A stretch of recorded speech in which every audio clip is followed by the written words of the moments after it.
trust. You want to play. And so should your wife be your friend? Yeah, absolutely. Wife first, friend second, right? Because you got, just like with children, parent first, friend second. So you have to have that in order. But if you're operating optimally in relationship to each other, then it's play. See, I had a vision of paradise at one point. There were many points in my life, but this was a particularly powerful vision. Paradise is a place where you play forever, and the game just gets better and better.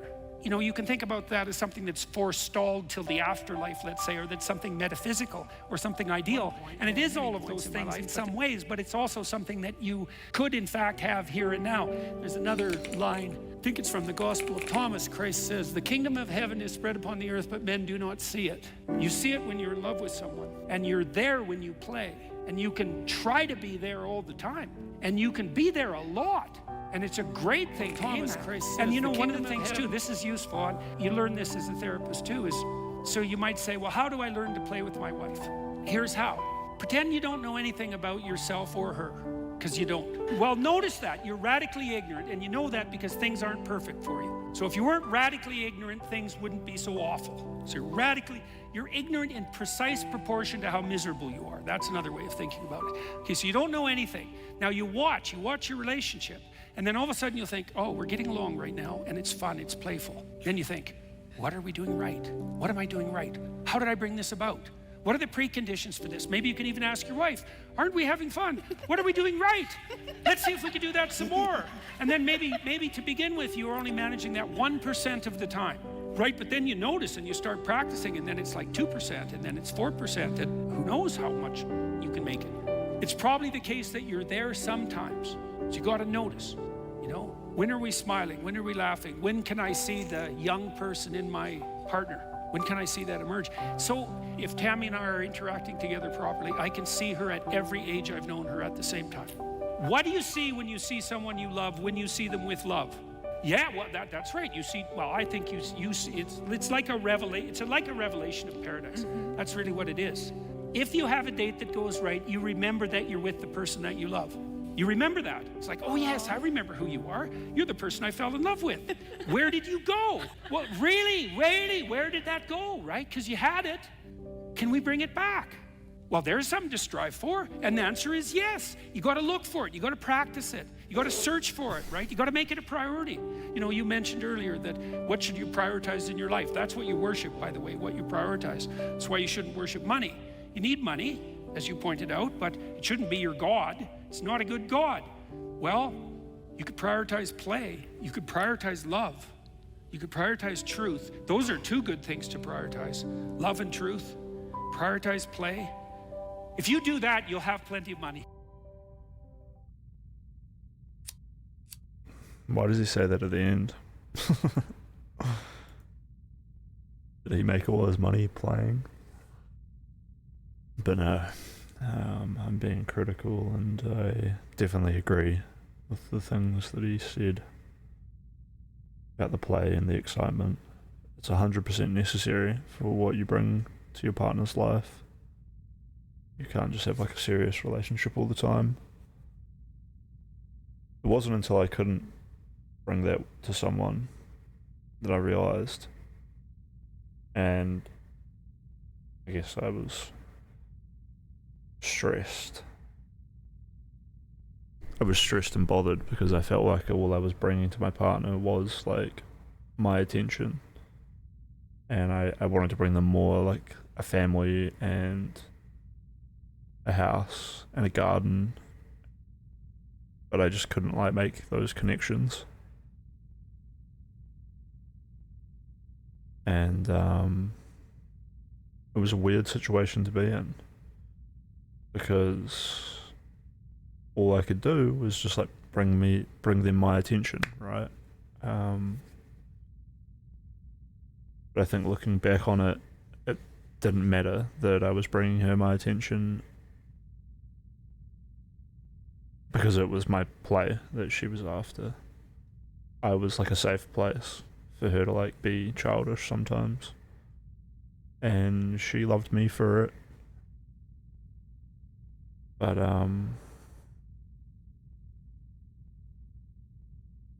you know, it was like a beautiful moment. But you got to be kind of you gotta bring them like a full life as well. So I guess it could never last.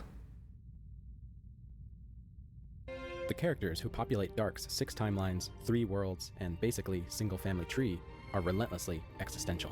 By this, I don't mean that they're necessarily well-read in existentialist philosophy, although some characters might give you that impression. Da draußen ist nur Chaos. Might test one too. Und Chaos. Rather, the characters are constantly confronted by their older and younger selves, by the aging of their children and the inevitability of their own demise. Dark casts into sharp relief how our regrets continue to hound and haunt us, how mistakes reverberate throughout generations, and how desire, not anything so naive as free will, is the ultimate master of our fate. Ist jetzt weiter? The German philosopher Martin Heidegger theorized that the primary distinction between human beings and all other beings is that human beings alone operate in the world with an understanding, a consciousness of what it means to be. That is, not only is the human being aware of its own existence, but, as Heidegger put it, in its very being, that being is an issue for it. We are unable to simply exist. Instead, we strive to make the world and our place in it knowable and meaningful. Tannhaus, the clockmaker, best I must exemplifies this label position when he's everything. constructing the time machine that will ultimately lead to all of the suffering we see throughout the series. Ist diese Hartnäckigkeit in unserem Streben nicht das, was uns vom Tier unterscheidet, das nur kurzfristiges Begehren kennt? Und liegt nicht jeder Fortschritt durch alle Zeiten in diesem unstillbaren Akt des Wollens? This striving might appear noble, but we know that it was precisely Tannhaus's inability to reckon with the death of his family, and by extension to face the inevitability of the loss of life itself, which birthed an endless cycle of death and despair. But we're getting ahead of ourselves a bit. In this video, I'd like to examine how Dark uses time travel to confront these fundamental questions of the self, death, and desire. I'm not really interested in I'm the suddenly wondering if I even want to watch this.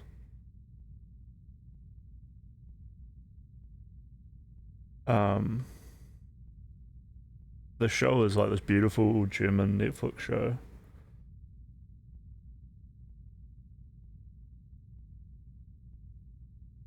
But I never finished it. I got a few seasons in.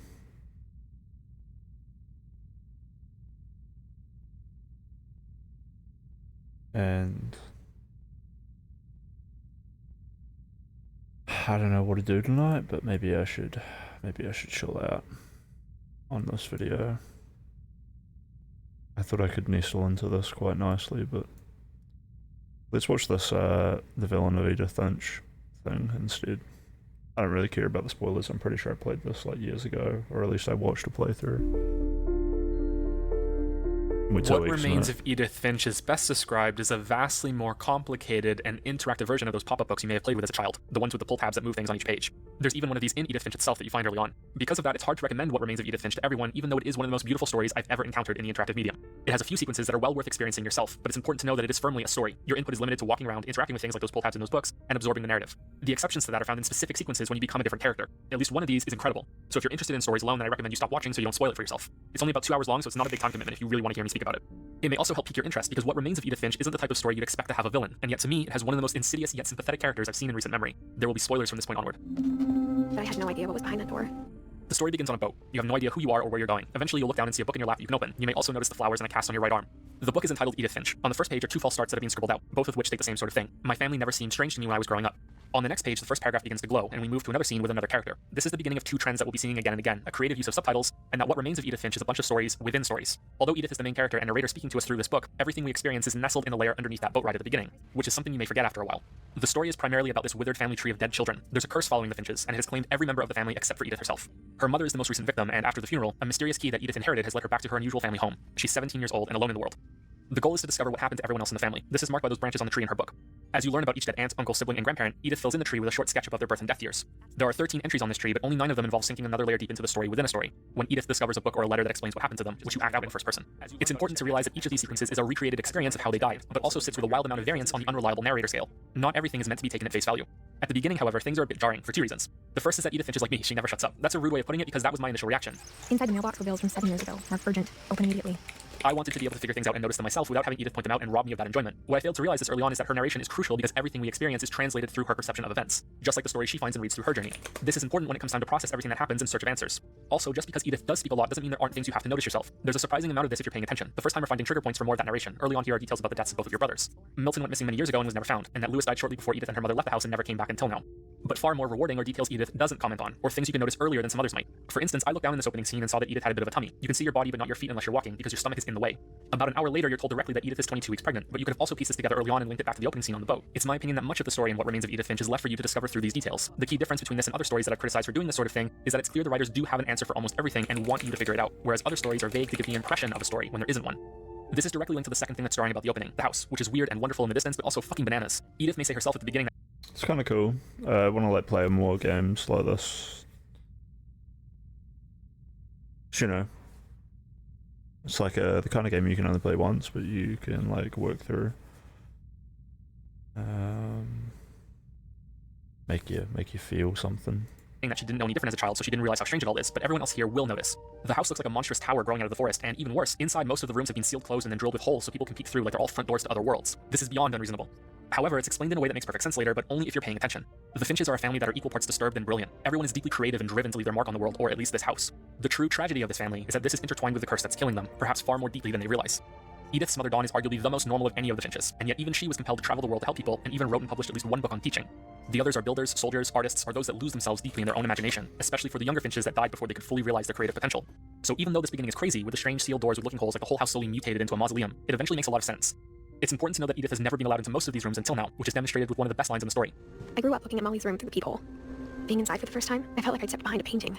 From here, you find a padlock in a book that accepts the inherited key and begin following a path through the house that leads to each of these sealed rooms. We'll get to why they were sealed to begin with later, but for now let's go through each of the stories within Edith's story. Odin brought the Finch family to America but died during the trip. He attempted to sail the family house across the ocean and then sank with it. His daughter Edith Sr., who goes by the name Edie, so you're not confused between your character and hers, survived along with her husband Sven and their daughter Molly. Edie is Edith's great-grandmother, so 3 big jumps on the tree here. I'm not sure if I believe all of that, but I'm sure Edie would have. They begin construction of the new family house. 2 important details are that the old house is visibly sunk in the water outside, and that Edie decided that the cemetery should be built first, before the house. The family curse was already alive and kicking before this point, and Edie was certain it had followed them to America, hence Odin's death, and then every death after that. Edie and Sven had 5 children, 2 girls, then twin boys, and then another boy. Molly was their first child, and it's her story that we experience first as well. She was only 10 years old when she died, and the first-hand account of her death is both one of the longest in the story and one of the most ambiguous. You find her journal in her room and read the final entry, wherein Molly claims she knows she'll be dead soon. Molly was sent to bed without any dinner, presumably because she was misbehaving. You control Molly as you search her room for anything to eat. She considers eating her goldfish, but ends up gnawing through a stale carrot from her gerbil cage, downing an entire tube of toothpaste, and eating some berries resting on her bathroom windowsill. You can search for Halloween candy, but the pumpkin is empty. You can also try to open the door and discover that she's been locked inside, and hear Edie tell her to go to sleep. Sweetheart, it's late. Go to sleep.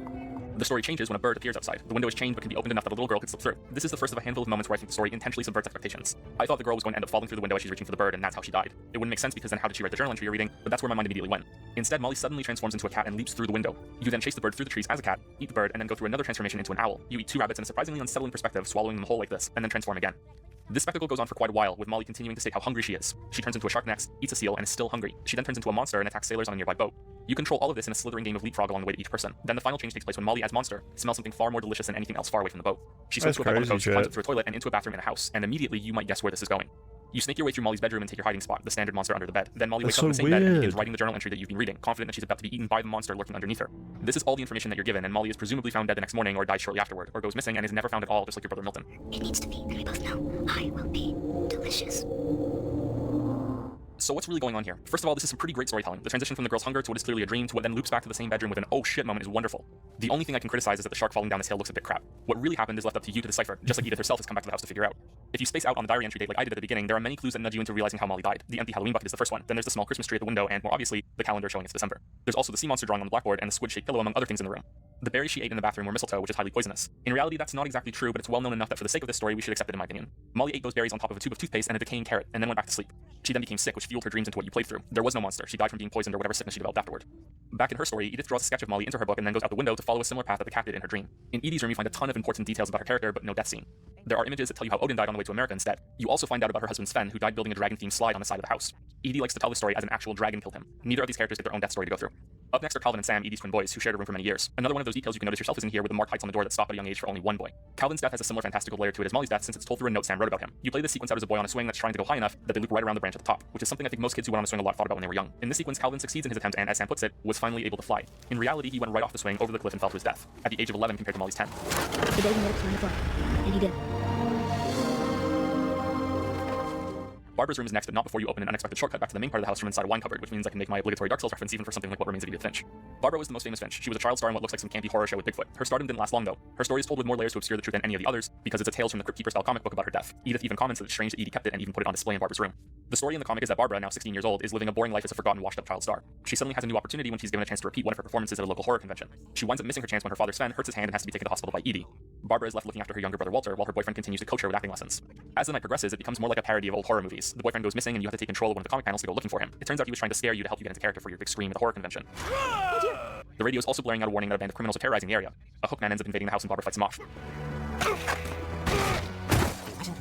Younger brother Walter goes missing, and Barbara is killed by a pack of monsters that left the convention to find her, but not before they get to hear her trademark scream one last time.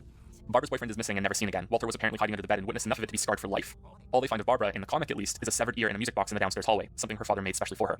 Eerie tale. An important detail in the comic is that it reveals how to get into the basement. If you keep turning the handle on the music box, a key pops out which lets you unlock the door, which is how you continue to progress to the other parts of the house after this point. Until you read this comic, you don't know how to do this and the basement is locked off.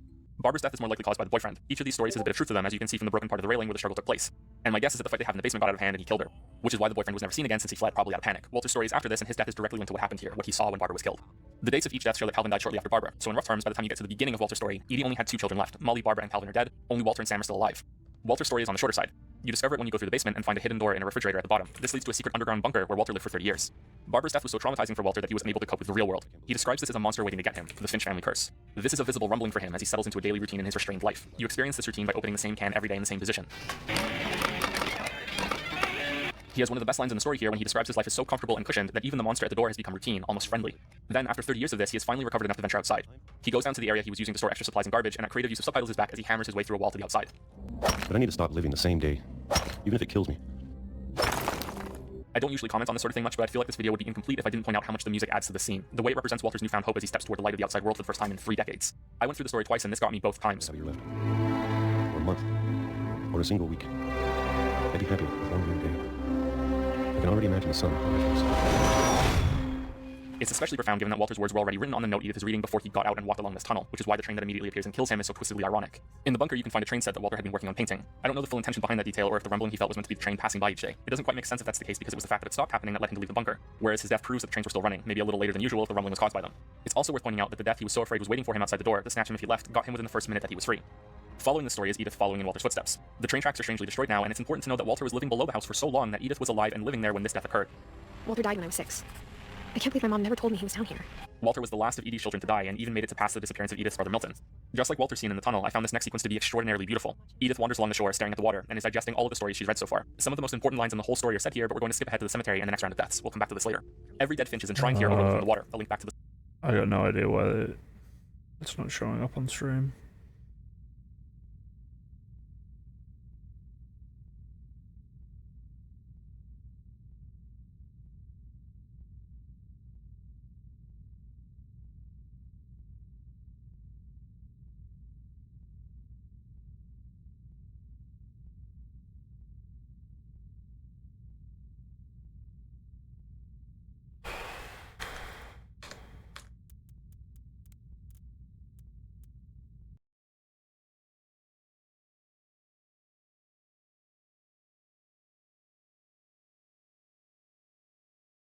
to the sunken house that Odin's statue is pointing toward, because every room in the house being a dedication wasn't quite enough for Great-Grandma Edie. This place shows a staggering amount of investment in memorializing the dead. There's also a sick detail here that I didn't notice until my second time through, a crown on the tombstone for Lewis's grave.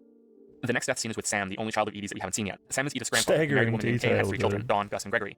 So our journey can be seen as moving through 3 phases. You fill in the generation below Edie's first, then Sam's children, and then Dawn's children, of which one is you, Edith Finch.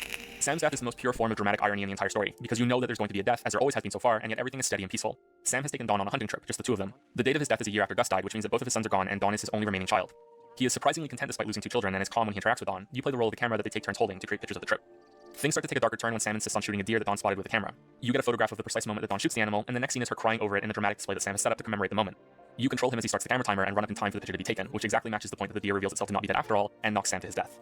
Edith comments after this that her mother never told her the story, and that she wishes that she had. Gregory and Gus are next, and they're both fairly short sequences. If you know how these go already and have watched my videos for a while, then you can probably guess how I feel about one of them. I have 2 boys, one is less than 2 years old, the other isn't even 5 months yet. I think I bring this up a little too often in videos, but I'd be a liar if I said it wasn't relevant here, because Gregory's scene is the death of a 1-year-old baby. For me, this was the most horrifying part of the whole story, and not just because it's depicting the death of a small child. It's that it was done with such a happy song and dance. Like someone had broken into your home at night, tied you to a chair, and decided to put on a full clown outfit and do a funny dance to Disney music while holding the knife behind his back. And if you don't look happy enough that this is happening, he's just going to kill you sooner. You know what's going to happen here, and yet it's bright and colorful, and the music is glorious. The whole thing is majestic, like it's a celebration that this baby is going to drown. The story justifies this because it's written from the perspective of Sam, who has combined both a eulogy for his son and a plea to his wife that this wasn't her fault. It focuses on how this baby was always so happy and must have seen the world as a very different, very joyous place compared to most, which becomes the twisted scene that you see now. I don't know what the intention was here, and I feel like my reaction is the odd one out. I think this is meant to show that there can be beauty in the world, and that even though this baby drowned in the bath, that he was happy right up until that moment.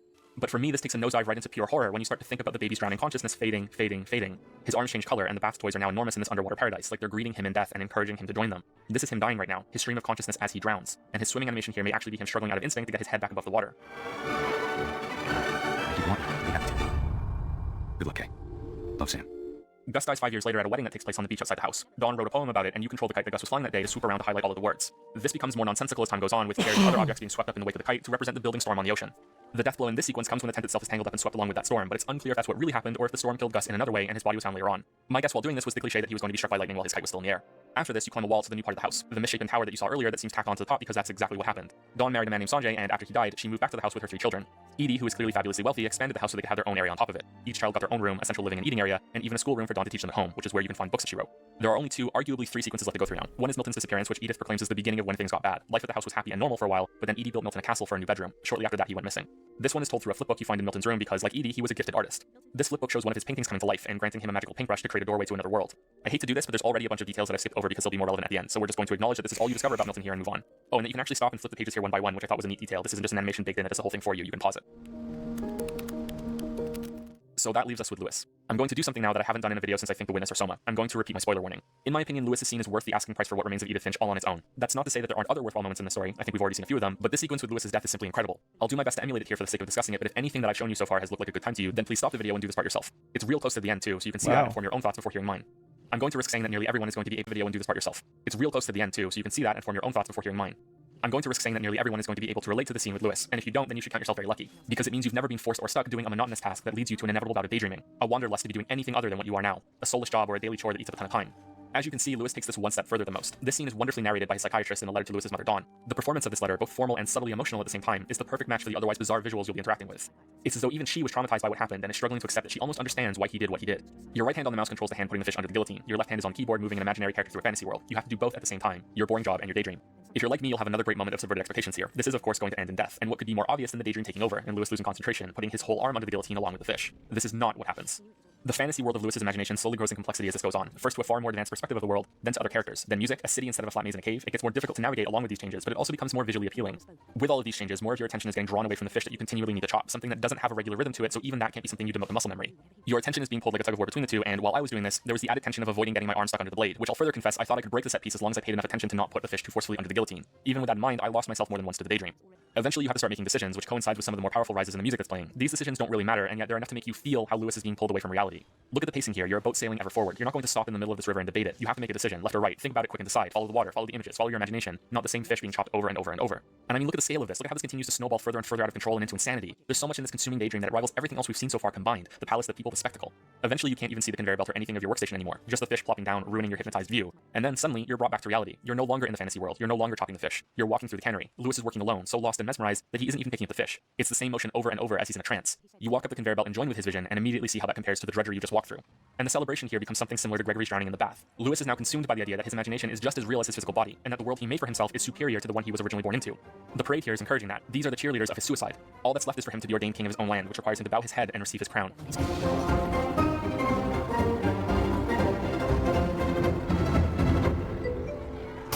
The rest I think you know. Mrs. Finch, your son was a kind man who will be missed by all of us who knew him. Hello, Ninu. Welcome to the stream. It's February. It's finally February. This is going to be the best month. The best month of all the months. Oh, and Dung Devil was here too. I had like 7 viewers. Was it you guys? Hello. I just woke up. Just chilling out. Have you guys seen the TV show Dark? It is February for me. It is 47 minutes of February so far. I am the first person to find February. So It always feels good saying that. I'm number one. The little victories. You gotta take them. I think I watched the first couple of episodes on Dark, the German show. Yeah, I started watching like a recap of it, and then I realized like, I was like, whatever. I like, it's nice just to get like all of the philosophy and all of that like packed in, but it's such like an existential show, like not just like the existential philosophy side of things, but like the characters themselves all seem to have like a real awareness of like their grappling with life. So yeah, I watched like a few minutes of like this recap of the show, which was like an hour long, and I was gonna like watch that, and then I was like, nah, I'm done. But the villain of Edith Finch, or the, what's the game called again? The Remains of Edith Finch. It's like a 2-hour game that I played like years ago. And I don't know. I just woke up, so I thought I'd like get through this VOD, and then probably watch the Aber and Preach video on Destiny, because debated this dude who was going on and on. This is a good story. I could probably retell the story of this debate. Basically, he was an Aber and Preach video enjoyer, an Aber and Preach video enjoyer, and he was a Destiny YouTube enjoyer as well. And it took a few hours, but he was everything that I thought he would be. To a T, bro. To a T. It wasn't just the things he said. I guess it's partly like I've talked to people like this before, so I kind of could guess what community he was coming from, but like this fucking dude made me want to watch the Aber and Preach video. Maybe after I've watched the Aber and Preach video, I'll be inspired to tell the story of that debate. But my god, we cooked him. And try not to get too like worked up about this debating this dude. He was just like a normal dude from a community. Good on him for like stepping outside of it and coming here. But like, really, what an awful, awful person. But the world is filled with these brutish, violent, unwitting thugs who will try to smooth talk you and wind you up. The whole time I was debating him, I was like, I'm just glad I'm not sitting in a room with him and all of his friends having to do this, because that would be a bleak situation. I'm glad I was there with all of my friends, so thank you everyone who came along to that debate. Yeah, but yeah, Dung Devil, you should watch Dark. I was saying that. I brought it up because I was like, you know, I need to watch it. Maybe if I tell you guys that I need to watch it, you guys will watch it, and we can make each other watch it finally and get around to it. I mean, I have my other monitor, although I don't know if watching a show like Dark with 2 monitors is good. Typically, I'm like, you know, it's easier to like conduct movies and like, you know, do all that stuff with 2 monitors, because then I can like not get bored. But with Dark, probably better to sit and really focus. Probably better to get like rugged up in your lounge with the people you love, and really enjoy that show to get into it. Did we get through the whole first season? I don't remember. It's long episodes. It's confusing. But fuck, like, just watching like a few minutes of this dude recapping, and he went straight in, bro. He was like minor spoiler here, but like apparently there's like 6 generations of the family and like yada yada yada, and I was immediately just like, oh. He just started dropping like info dumps like that, and I was like, damn, bro, this show is like dank, dense with info, dense with vibes. It was so good when we watched it. But you know, it's just not something I got around to finish watching. That doesn't work, yeah. Partly because it's in German. Yeah, that does ruin the second monitor thing. Yeah, it deserves, yeah, it deserves and requires the focus. Exactly. because there's just like a lot of weight to the show. It's like I always say this when I'm watching movies with DGG, but we'll be watching like a movie, and there's a lot of movies that like deserve focus, but not quite to the level that Dark does.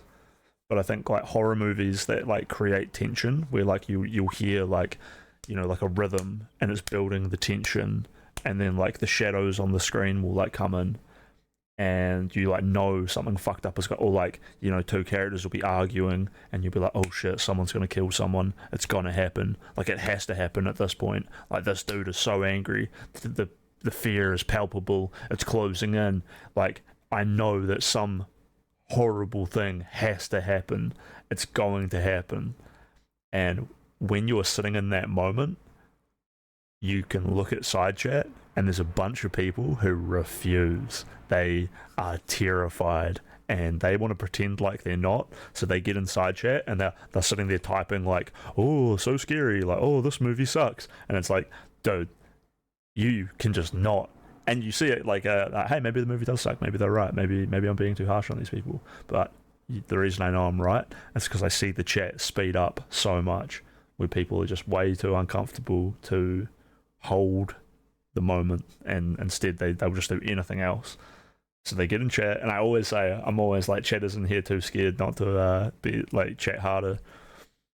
they gotta just make sure that there's someone else on the other end of the keyboard, just to be like, oh no oh no, guys, are you guys still there, like make some jokes quick. It's hilarious stuff, but it's always a funny comment to make. It gets a few laughs, and there's always chatters like, no I'm not, no you, which is funny because DGG is normally, they're so serious and they're so petty. Like, it's not like I don't mind it, like it's sort of like hanging out with friends, right? But it's sort of like that. But yeah, whenever you point out like, next person who chats is actually like, can't hold for him. Anyway, all that's left for us though is the climb. Thanks for coming along, Ninu and Dung Devil. I'm just chilling at the moment, very chilling. Didn't know what to do. Don't know what to do with myself. Woke up, felt like there was nothing happening. So I was like, you know, I mean, there is nothing happening. There's nothing to do. There's nothing to go towards. It's weird. And I was like, how about we watch some existential YouTube videos to get comfy? Then I'll transition into some Aberrant Preach drama video. If I feel like it. Who knows what I'll feel. Final room of the house, Edith's old bedroom. The layer of the story that we're in is about to loop into itself as she pulls out the book from the beginning on the boat and starts to write the word. Wait, I should be polite. How are you guys doing? Doing alright? I hope so. It's February. I get my ADHD medication this month. It's the first thing I thought when I woke up. I was like, finally. I've had this like milestone of just get to February. Finally, I made it to February. Now I just need to wait 2 weeks. Paper hands.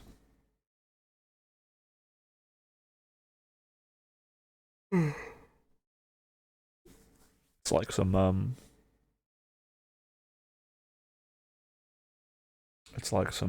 Undertale shit, bro. That whole Undertale game reminds me of a funeral. It was a fun game though, probably worth a replay.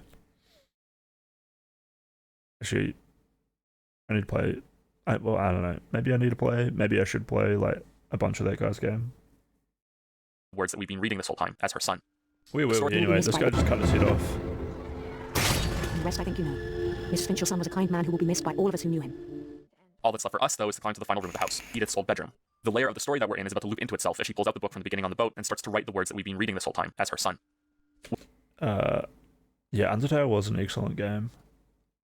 Funny to say that, but like, it's only funny to say that because it got so much hype with like a generation of like Zoomers. Or like younger Zoomers, like 15, 16-year-olds nowadays. just loved, and I guess like Undertale release date, because yeah, like Undertale 2015, what is that, 7 years ago? Yeah, so anyone from the age of like 7 years old, like really young, I mean all the way up until me, when I was like 25 when I played it, like I guess probably anyone could like enjoy that game. Was it 10 years ago? Oh, yeah. My bad.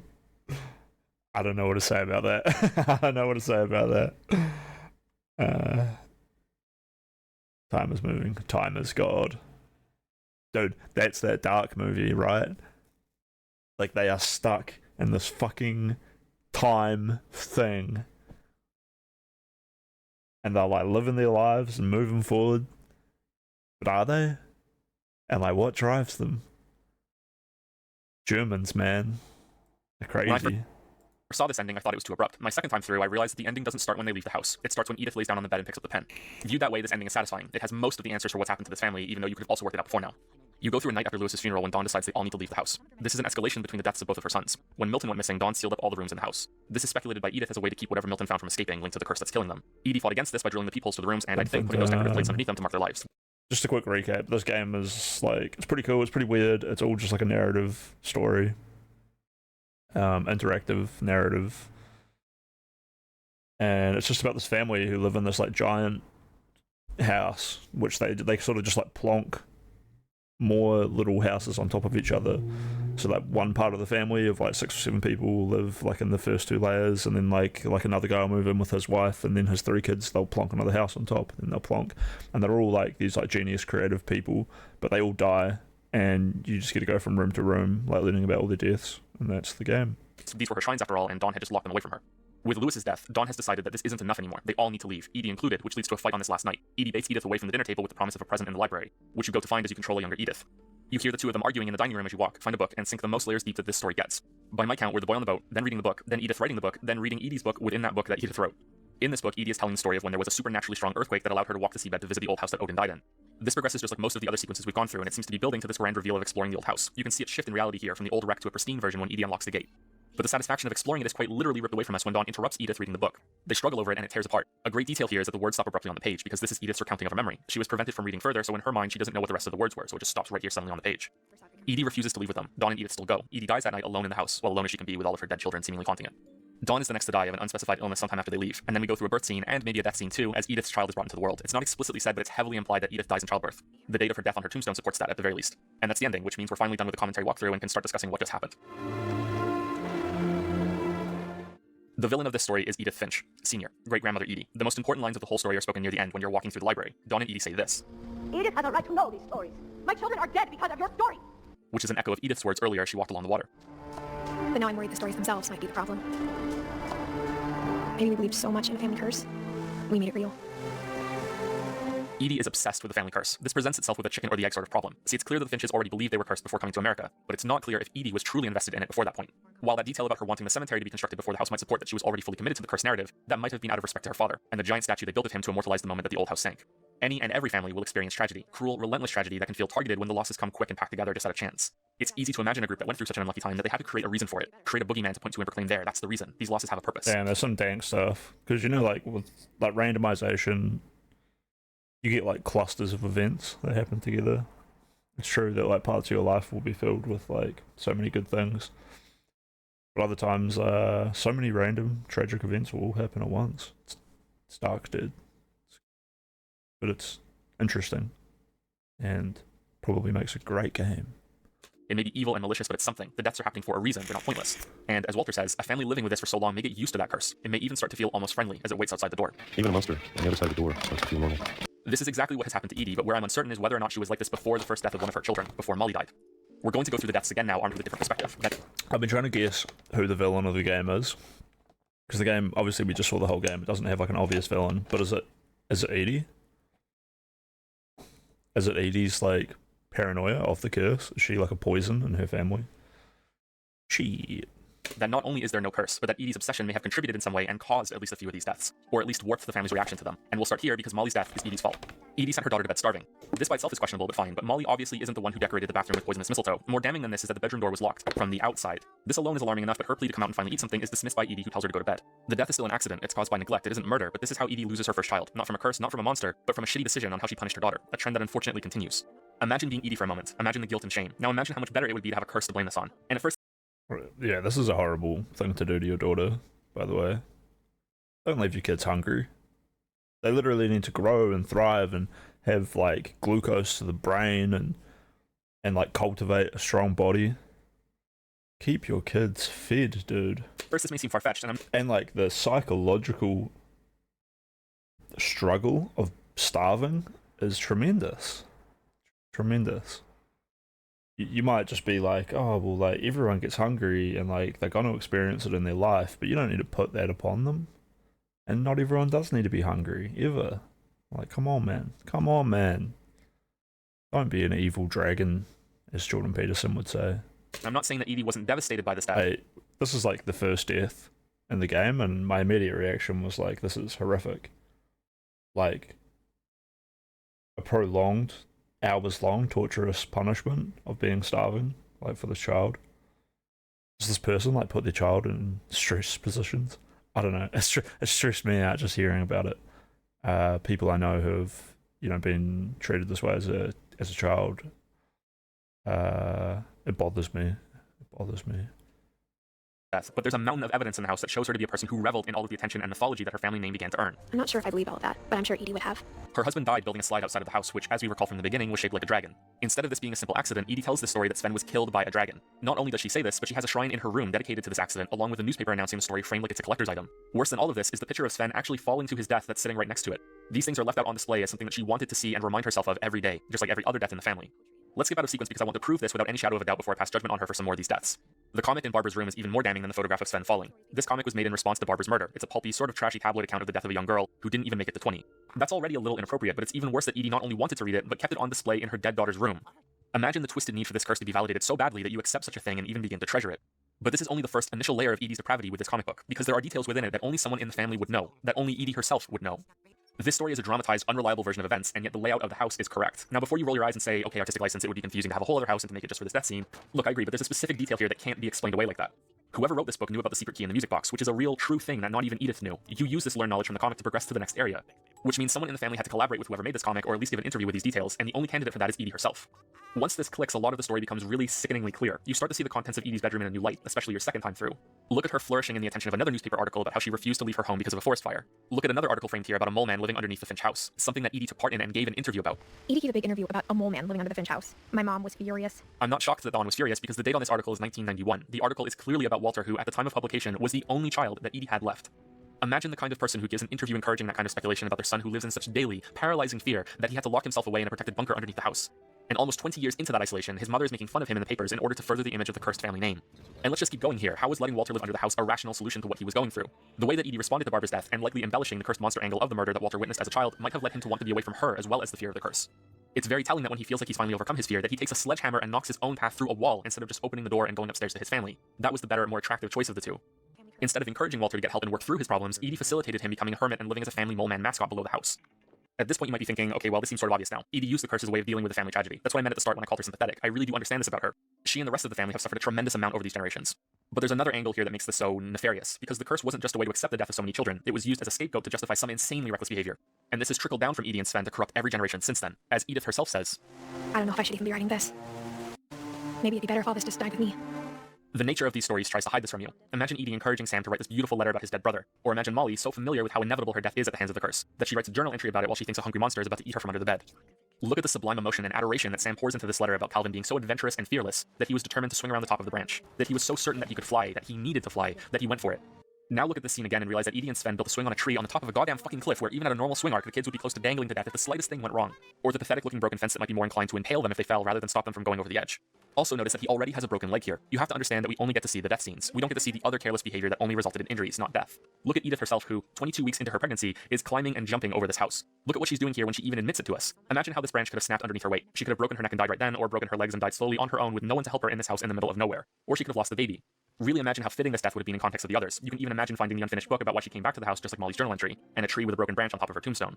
Sam's death is the same. Why risk taking such a photograph and not confirm that the deer was dead? His daughter was weeping over it for a long time and he didn't even check. It could have hurt her instead of him. Why not drag the animal to a safer place instead of tempting fate with this dramatic pose? Because the Finches don't do safe and reasonable. They're creative, brilliant, determined people who have that ambition shackled with the curse as a reason to be reckless, beaten into them by their matriarch's obsession with legendarily bad luck.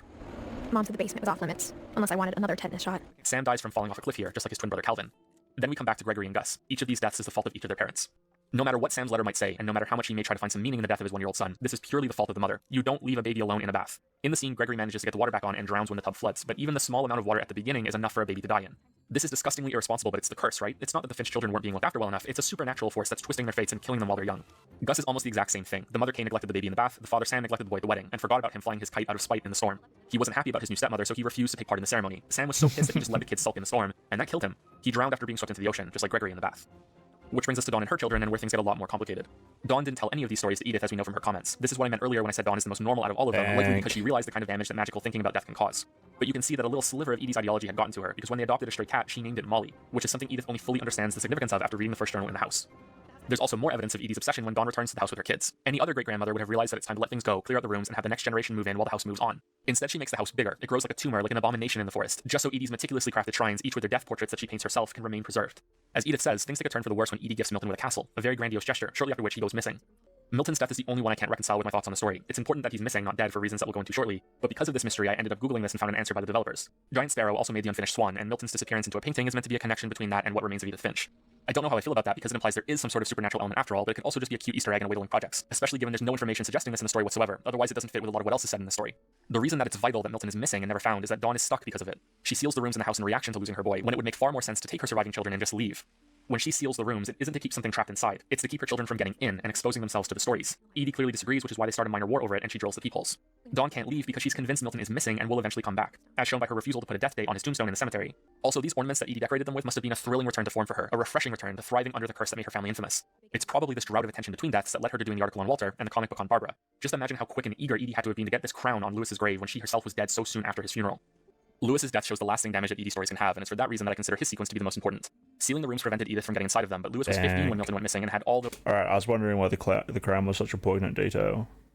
But I guess if the dude killed himself by cutting his own head off while living in a fantasy that he was the king, and they knew this from his psychologist, and then they eagerly put the crown there.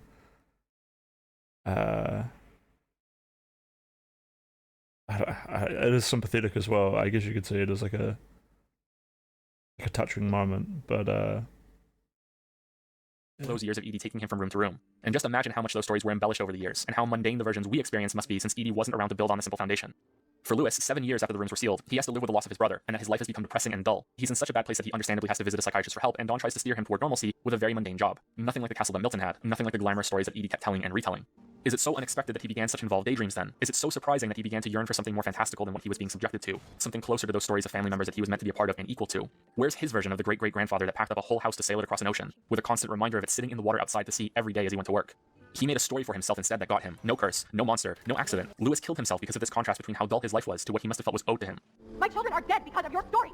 Which makes Dawn's desperation at the end make so much more sense. With Lewis's death, she has to admit that Milton isn't coming back. She's accepting the death of both of her sons at the same time while knowing she has to protect Edith better than she did Lewis. It's that desperation you can see as she physically fights with her daughter to stop her from finishing even one story that Edie left for her. One more outrageous than any other that came before now. A massive earthquake, visions in the fog, a magical house in the ocean, returning to your childhood home that's full of ghosts, something that Edith herself is doing in this story right now. I felt this when the book was torn away. I wanted to see the end of Edie's story. I wanted to see who would just turn the light on. I think most people will. They'll feel cheated that you don't get to see this ending and that the real story stops so suddenly after this.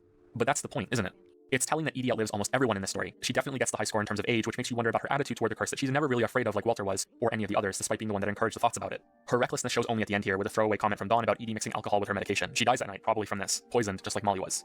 As for Dawn, it's not surprising at all that a woman who witnessed her father die, lost 2 brothers, and then 2 boys would have her health suffer in response to that. Unlike Edie, Dawn didn't have a curse to unload all of that emotional work onto. There was no scapegoat for Dawn. Edith dying in childbirth is a tragedy, but those strike every family. Mixed in with all of the deaths caused by carelessness and neglect will be genuine, unavoidable loss. It's her son that deserves at least a little attention. He has a cast on his arm just like Calvin did on his leg. It's a detail that was deliberately included, and I wonder if it's trying to say something. It could just be a routine injury that many children go through, or it could be a sign that there's already a connection between him and the Finch name that follows him. That the stories in the book and his visit to the house may persist and be passed down with a new generation after him.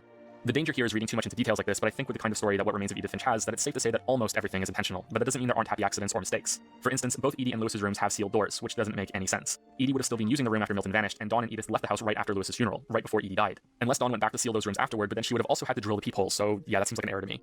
No story is going to be without a few little issues like this, and they definitely don't ruin it. There's enough attention to detail that I do think the writers have an answer for nearly everything, which is why I enjoy piecing it all together.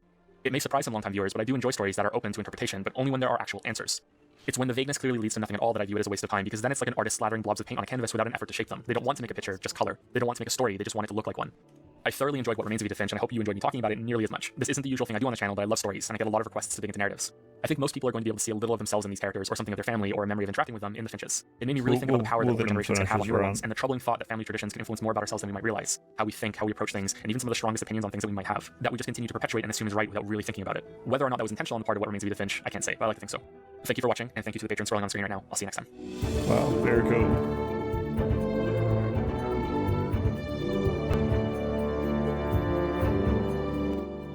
Oh, very cool chat. Oh, it was Joseph Anderson. This dude is like pretty goated.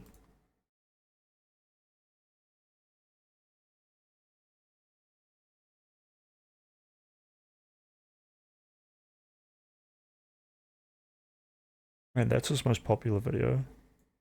This Fallout one, Skyrim one, God of War. I think I watched this one on Prey a long time ago.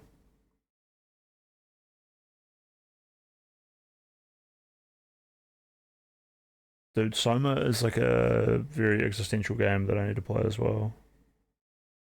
I think maybe Emro or someone, I was like helping them out with like some existential crisis on their life. Maybe this is why Emro currently has like a sentimentality towards me. He just seems very sentimental when he talks to me. And it could have been because I had a talk with him. And at the end of that talk, he was like, oh, like that stuff you described is like video game Soma. And I was like, oh shit, that sounds awesome. Because like that was like one of my best talks. Oh, you should play Factorio? Hell yeah. To make. Then the third tier of blue vials, which will likely be the first wall of difficulty that players will hit. You need 4 inputs, each of which require several previous steps to make, that will have you tapping into more resources and pumping oil for the first time. There are alien enemies in the game that will attack. Dude, vintage, like 8-year-old Fallout? Crazy. I mean, not Fallout. Factorio. The factory must grow. It's honestly so cool looking at people's little factories. Too much pollution, even if you somehow manage. Like a lot of the stuff I look at nowadays is like these like massive mega factories.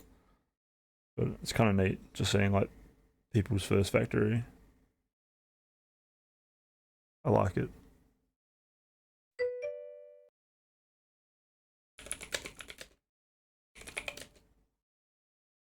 Factorio mod for Fallout would be great. Also Fallout mod for Factorio, yeah, both ways. I'm actually thinking that.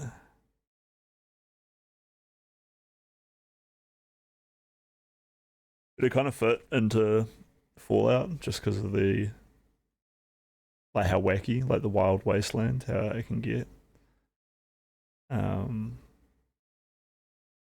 You found a dude, but he had like cranes and like mechanisms to build a factory, just like so.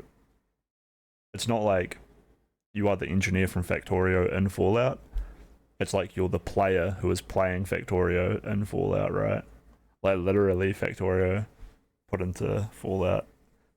Like even there's just some dude who like creates Factorio on a computer terminal, but then like the things that he builds gets built in the Fallout universe to like conquer the fucking the area. That'd be sick.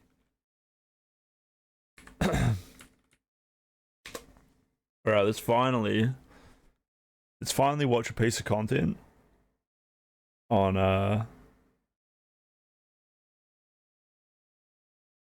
yo, look at that.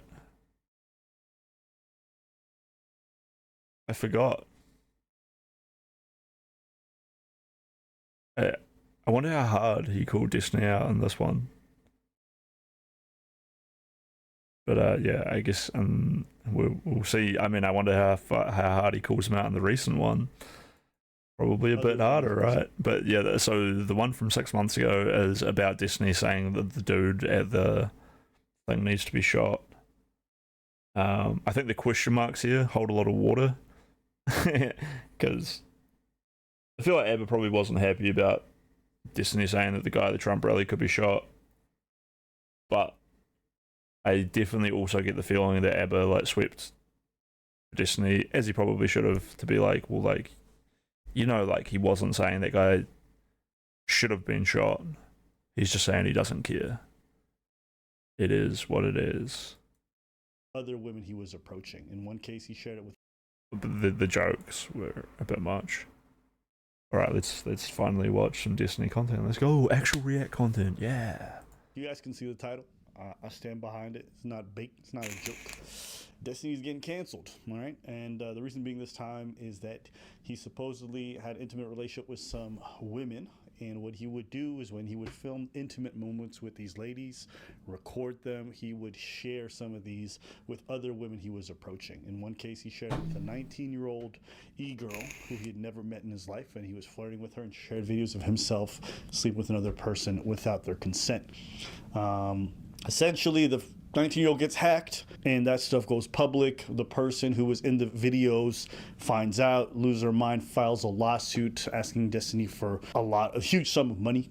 And then, it comes out thereafter that Destiny apparently had also recorded a lot of other women while they were in his apartment. I don't feel like it is like a huge sum of money. Like 100k is a lot and it would change my life. But like, and like some people can't even like picture that much money, you know? They find it hard to say, like, should she receive like 5 million or should he have to pay like a $5 million fine? It's like an insanely large sum of money. But then, like, within the perspective of his life, it's enough money to damage him, but it's a very tangible amount. It's like 100k, like, I don't know. It would suck, but it would suck like me losing like $500, right? What 100k is to that guy. Apartments without their consent. So this, I know the potential for it is so much more, like 100k. Like, oh, he's like, oh my god, I could have started a business or bought a house, but like, he can do that anyway, right? He's good. This has kind of gotten bigger and bigger since. We're back. Me specifically. Where's Preach? Preach busy, you know what I mean? Out there doing gay shit with his wife. Me, I'm here for you guys right now. You're here talking about Destiny's sex scandal instead of hanging out with your wife, kids, and family, Abba. You degenerate. Start a normal life, Abba. You're here on the internet fucking around. You could be doing anything, but no. You're a degen just like the rest of us. I feel this is going to be this isn't even, I haven't pre-watched, but like people have already said that like Abba's like, these weird internet people. In this video he plays it up real hard, and I don't know if he plays it up super hard, I'm gonna be like, Preach is out there hanging out with his wife and you're here telling us about this, Abba. What are you? He's a businessman, you know. I mean, he's getting 1 million views on this video, so actually, I mean, hard to hate, but also kind of cringe that he calls us out that way. Not that cringe, not too bad, but like I get it, it's his audience. But like that, the debate, oh my god, the debate that I had today, bro, I cooked the guy as well. The first time, you know, like I was being very patient with this dude because he was like a new dude, patient, polite. He was not overly patient or polite. He was actually, like, I mean, I've seen dudes like this before. He was trying to act suave and funny and like insisting that he was like, I'm just a straight shooter shooting for the facts. I don't want you guys to like kill me too much. But then it was the way he kept saying like, you guys and all that. And I was like, well, you don't know me. You don't know my positions. And like, you're trying to act like kind of smooth, kind of cool. And I was like, this is a fuckboy. In fact, this guy is probably worse than a fuckboy. And you know, it took a few hours to like get through to him or to break him down. And even he was saying, I was like, you know, eventually I said to him, I was like, you've been moving around in this argument a bit. It took me a while because you started off sort of betting for both sides and this and that, but now I know what side you're firmly on. And he's like, hey, I'm allowed to move around in this conversation. Like, are we allowed to do a bit of a dance? And I was like, bro, this isn't dancing. I'm not here to like pansy around. I've just been like backing you up just to see where you would stand. And yeah, he stood on some weird shit. Some real weird shit. Dude wanted to like box woman down. He wanted to say that like Destiny shouldn't really be facing any punishment, that we should just be like pointing towards Pixie and telling our daughters like, hey, don't be like that, and all for the sake of avoiding hedonism, when he himself was like willing to fuck hundreds and hundreds of women, and also thought that like it was okay for Destiny to do that with no repercussions, including how far Destiny pushed it. And that dude was an Aberrant Preach fan. But man, I'm glad I like took the patient time to like walk him back to that position, and then gave him like room to breathe, because when he caught his breath, the things that he ended up saying were enough to fuck himself over more than it would for me. We ended up getting like 35 people in that call, and yeah, and he just got like roasted so hard. I don't think he convinced anyone of anything and made himself look like a pervert. When we confronted him about like, you know, you're saying that Pixie should be set as like an example of what not to do and like why not to take these risks. And then I'm like, yeah, but like, shouldn't she be allowed to explore her sexuality and that? And then he would respond by saying, well, like, nah, these hedonistic acts are like inherently wrong, and she should find the guy. And then we would throw back, well, like she should. He's saying when she finds that guy, he was like, well, she shouldn't hang out with drug dealers. And I'm like, well, he's not like a drug dealer, as a metaphor. Like if you let a drug dealer into your car, the guy's gonna hide drugs or hide a gun or something like that, and you get caught for that. It's kind of your fault for hanging out with that kind of guy. And I was like, it's not like hiding. It's not like hanging out with a drug dealer. It's like you want to smoke weed, and you find a guy who is the chief fire safety patrol officer dude, and that guy constantly tells you like, yeah, well, like, here's how you safely smoke weed without burning your house down, and then you let him in and he smokes weed in your house and burns your house down, you know, because Destiny is that guy. He's the guy who like says he's the safe one, he's the good one. He's not the fucking drug dealer, right? He's not the known criminal. You know, he's not going on Piers Morgan and all of that kind of shit. He is portraying himself as the safe one. We kind of know that, like, he's a massive coomer. He's the safe kind, right? So if you want to be a little bit of a coomer sometimes, why don't you hang out with the guy who cooms all the time, but safe in a controlled environment, and it doesn't seem to go wrong for him? And it's like, wow, who else would know better about how to do these risky things with like STDs and emotions and heartbreak? Who would know? Who should you do that with more than the guy who does this all the time and effectively communicates how to do it safely? And this dude just kept on saying like, well, no, like she knew that Destiny was bad. He was a bad dude. And I'm starting to think like, you're a bad dude, but you want to be like Destiny. So you're portraying him as like always being the bad dude. Like, I always thought that Destiny was like a Kuma gremlin, but that's just because I don't agree with like being a fuckboy, right? As Banan said, like, you can fuckboy too hard.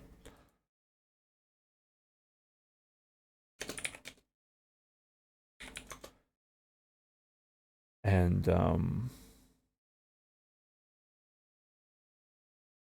yeah, where did I get to in my little story about this dude? And so yeah, we're saying like,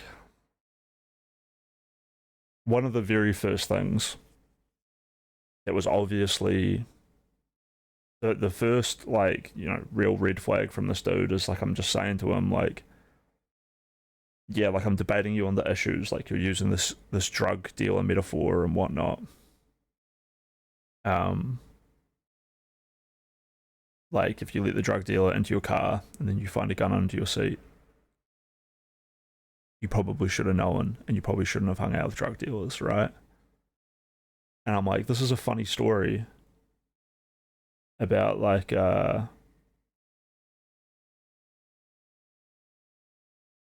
comparing drug dealers to the people that interact with them. Like, don't do that, kids. But this isn't like a good way to you might like tell a story about to your kids about like, oh, my friend Janine, like, she's in jail now because like there was a gun under her seat. Oh, was there a gun under her seat? Well, she hung out with like bad people and stuff. And sure, that's like a good moral tale. But like the Destiny and the Pixie thing, as much as they are pixels on my screen, they're real people, and we know the real facts of the matter.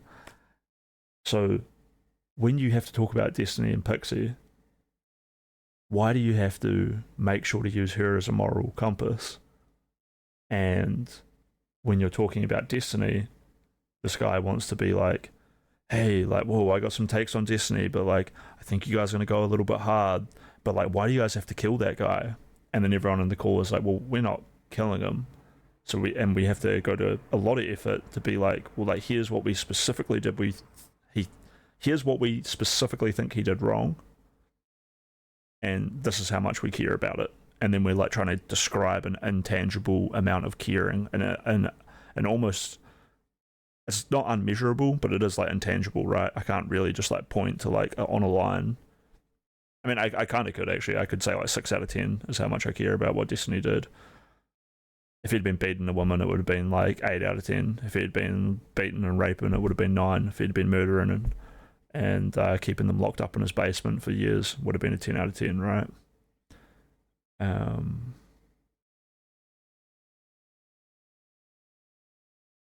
So I'm saying to this guy, like, yeah, it's the way you talk about this is very weird. And I eventually say to him, I'm like, with the way you talk about it, you're going to lead like other people to think that like what he did was actually like pretty cool. The way that you're talking about it could be easily misread and like lead to like a very fucked up way to be. Like where you're locking women in cages because they don't want to be making them wear burqas, but then also encouraging men that like, hey, you can like get out there and you can abuse these women if they're not locked up in their cage and if they're not wearing these burqas. It's kind of okay for you to abuse them because no matter how bad you abuse them, they are equally as palpable for the blame as whatever abuse that you did. And then you can just like point to it and just be like, well, boys will be boys, and like that girl shouldn't have been a hoe. That's exactly the vibe this dude ended up on. It was fucking gross, dude. And this like really came to light when he called Destiny a fuckboy, and I was like, well, that's a crazy metaphor to use for Destiny, because your metaphor for Pixie is that she's hanging out with drug dealers, but then when you point to Destiny and the metaphor for like what he really is, he's just a fuckboy. He's not just a fuckboy. He is actually like taking on criminal action at this point.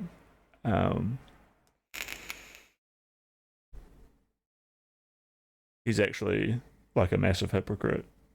He actually did like build up an illusion around himself. You can get upset when I'm like, he's very charismatic, and you're like, oh, you're trying to say he's charismatic and like tricking them? I'm like, well, dude, he charismatically built up a whole persona around being like the safe dude to like do this stuff with. And then one day he couldn't come hard enough, and he just thought I could come a little bit harder if I unconsensually filmed this and leaked all the stuff to other people and ruined that girl's whole career. And I was like, the fact of the matter is, like, the punishment to Destiny is only going to be almost non-existent. He's going to be punished where his potential future is being cut off, rightfully so. And he probably deserves worse than that. But basically, he's not going to go further as being like a politician or anything like that. He's going to be viewed as kind of fucked, but he's not really going to get put. He's not really going to get put back either, because a lot of his audience view this as maybe a little bit worse than things he's done in the past. It's going to be pretty forgivable, and he's going to retain 90% of that audience, and his audience will probably grow back, you know. So that is what it is. So when he's taking on that much punishment, and the reality is that Pixie, she won't get to like launch her career. This is always going to be out in the open. She didn't want to be like a porn person or be shown in this way at all, ever, as opposed to Destiny, who really wants to be known as like the guy who fucks a lot. Obviously he didn't want to be known as like a sexual degenerate pervert, but that was out of the bag already. She's going to have the same punishment as him, and she doesn't deserve it. It was unwilling. It's almost unexplainable and harder to fathom of why it happened to her. And she doesn't deserve to be preyed upon just because she's putting herself in a situation that makes her vulnerable to be preyed upon, right? So you sort of need to add, or it should be rightful to add a way to Destiny's punishment while simultaneously protecting what happened to Pixie from more people. We asked this guy, like, should Destiny probably be put on like a sex registry? And the guy's like, no. And we're like, why not? And he's like, well, those are for like pedophiles and like rapists. And then he just adds in, and when I look at those registries and I see the guy slept with like a 15-year-old, I gotta wonder, what if she had a fat ass and was awfully womanly? And it was like, bro, you are the manipulator. You are a piece of shit. And then we eventually started to break him down. We're like, he just like owns up to it, like, oh, well, I'm a fuckboy.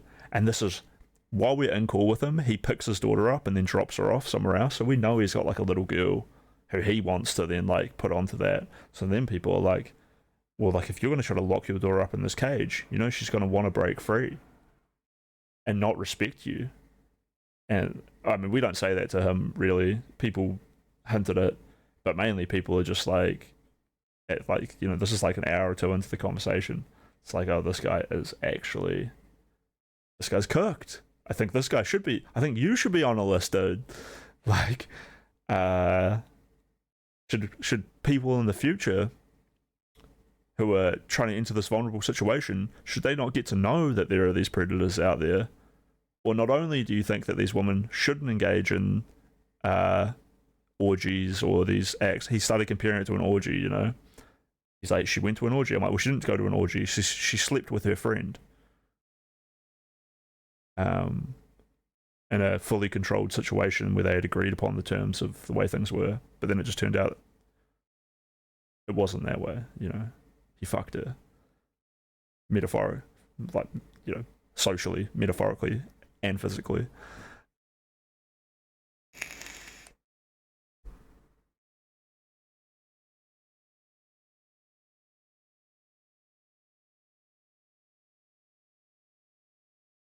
What a piece of shit, dude. Yeah, and at that point, that dude just got blown out. And as much as I was like, yeah, I appreciate you like coming out of your echo chamber, because I know that dude has sat around smoking bongs with his friends, and they're all like, oh yeah, bro, like I fucked like 3 hoes last night, it was awesome. But then it's like, oh, those girls played with my feelings, like they deserve the chlamydia that I gave them. Or like, yeah, I'm glad that I like slept with her sister and the roommate and like fuck her, even though I told her I loved her, but I was actually banging this other one. Like, but he and in his mind that's like totally fine, because he's like, she hurt my feelings, she made me feel bad, but I can't be a victim, so really I victimized her, and she's pathetic. And then he's punching down. While also being like, I don't want to treat these women like they're like fragile and innocent, which means that they have to take full responsibility for the things that happen to them.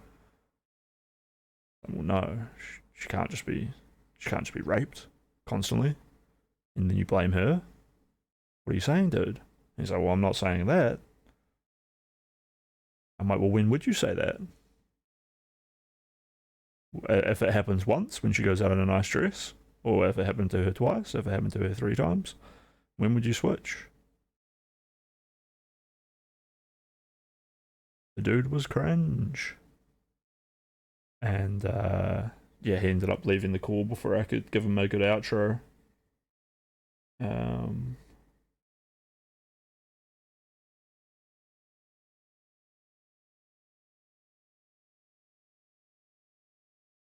So at first I thought the dude was from Fresh and Fit.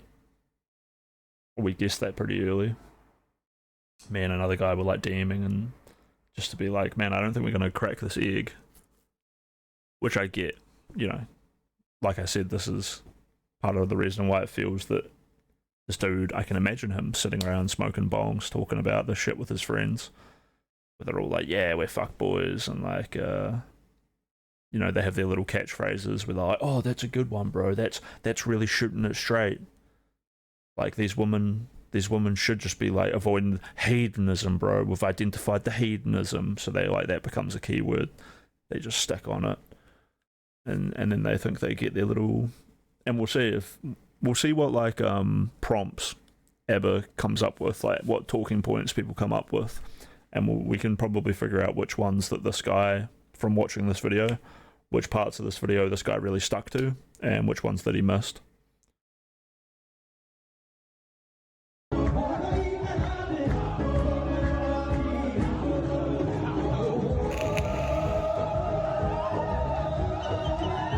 I was up in Africa. Now, if you think I'm going to take my time away from my people so I can go spend time on the internet to talk about white-on-white violence, you are bugging. And if you guys are wondering where preaching... There it is. Straight away. The weird internet. Spend my time on the internet.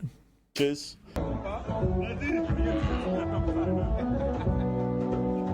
That's where they've been. Aside from doing gay shit with his wife, we both agreed that there's only one woman that each of us are going to defend in our lives. For him, it's his wife. For me, it's a streamer named Destiny, and you know we got to do our job. So this is my responsibility. I'm gonna handle her. Now, some of you guys know, Destiny is a friend of mine. Okay, and you might be confused why I decided to come out dripped out from my friend's cancellation. You know what I'm saying?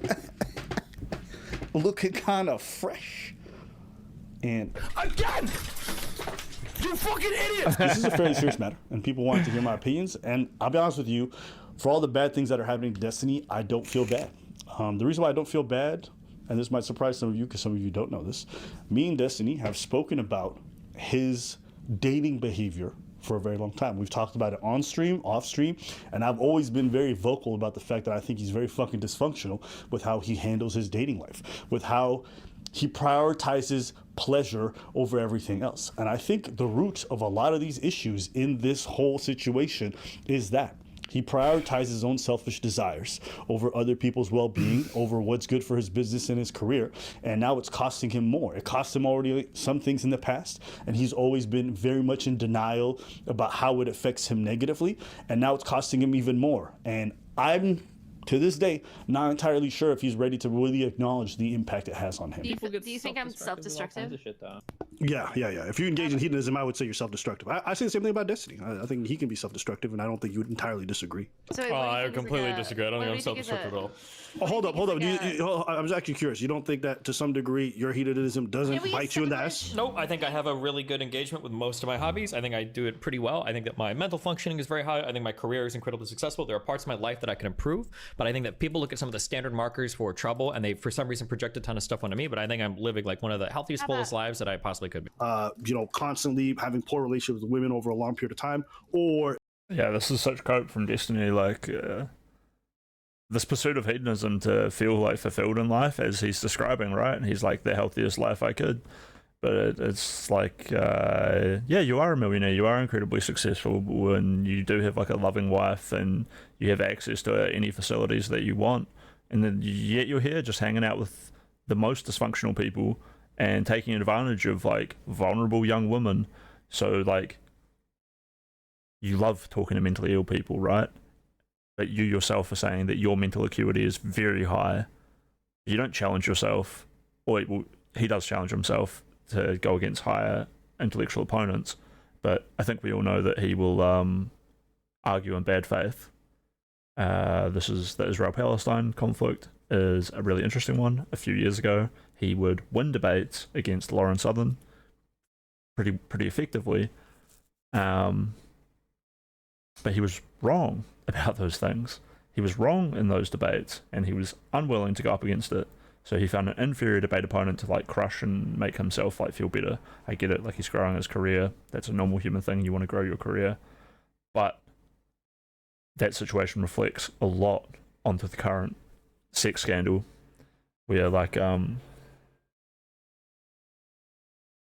he in order to feel this is pure hedonism, right? The shit he did with Pixie is pure hedonism. He's admitting it right here.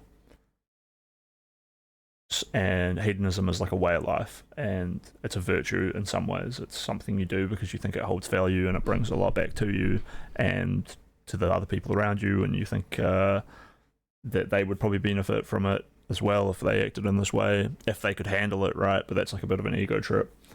I think if it was really good in a pure sense, they shouldn't have to like handle it.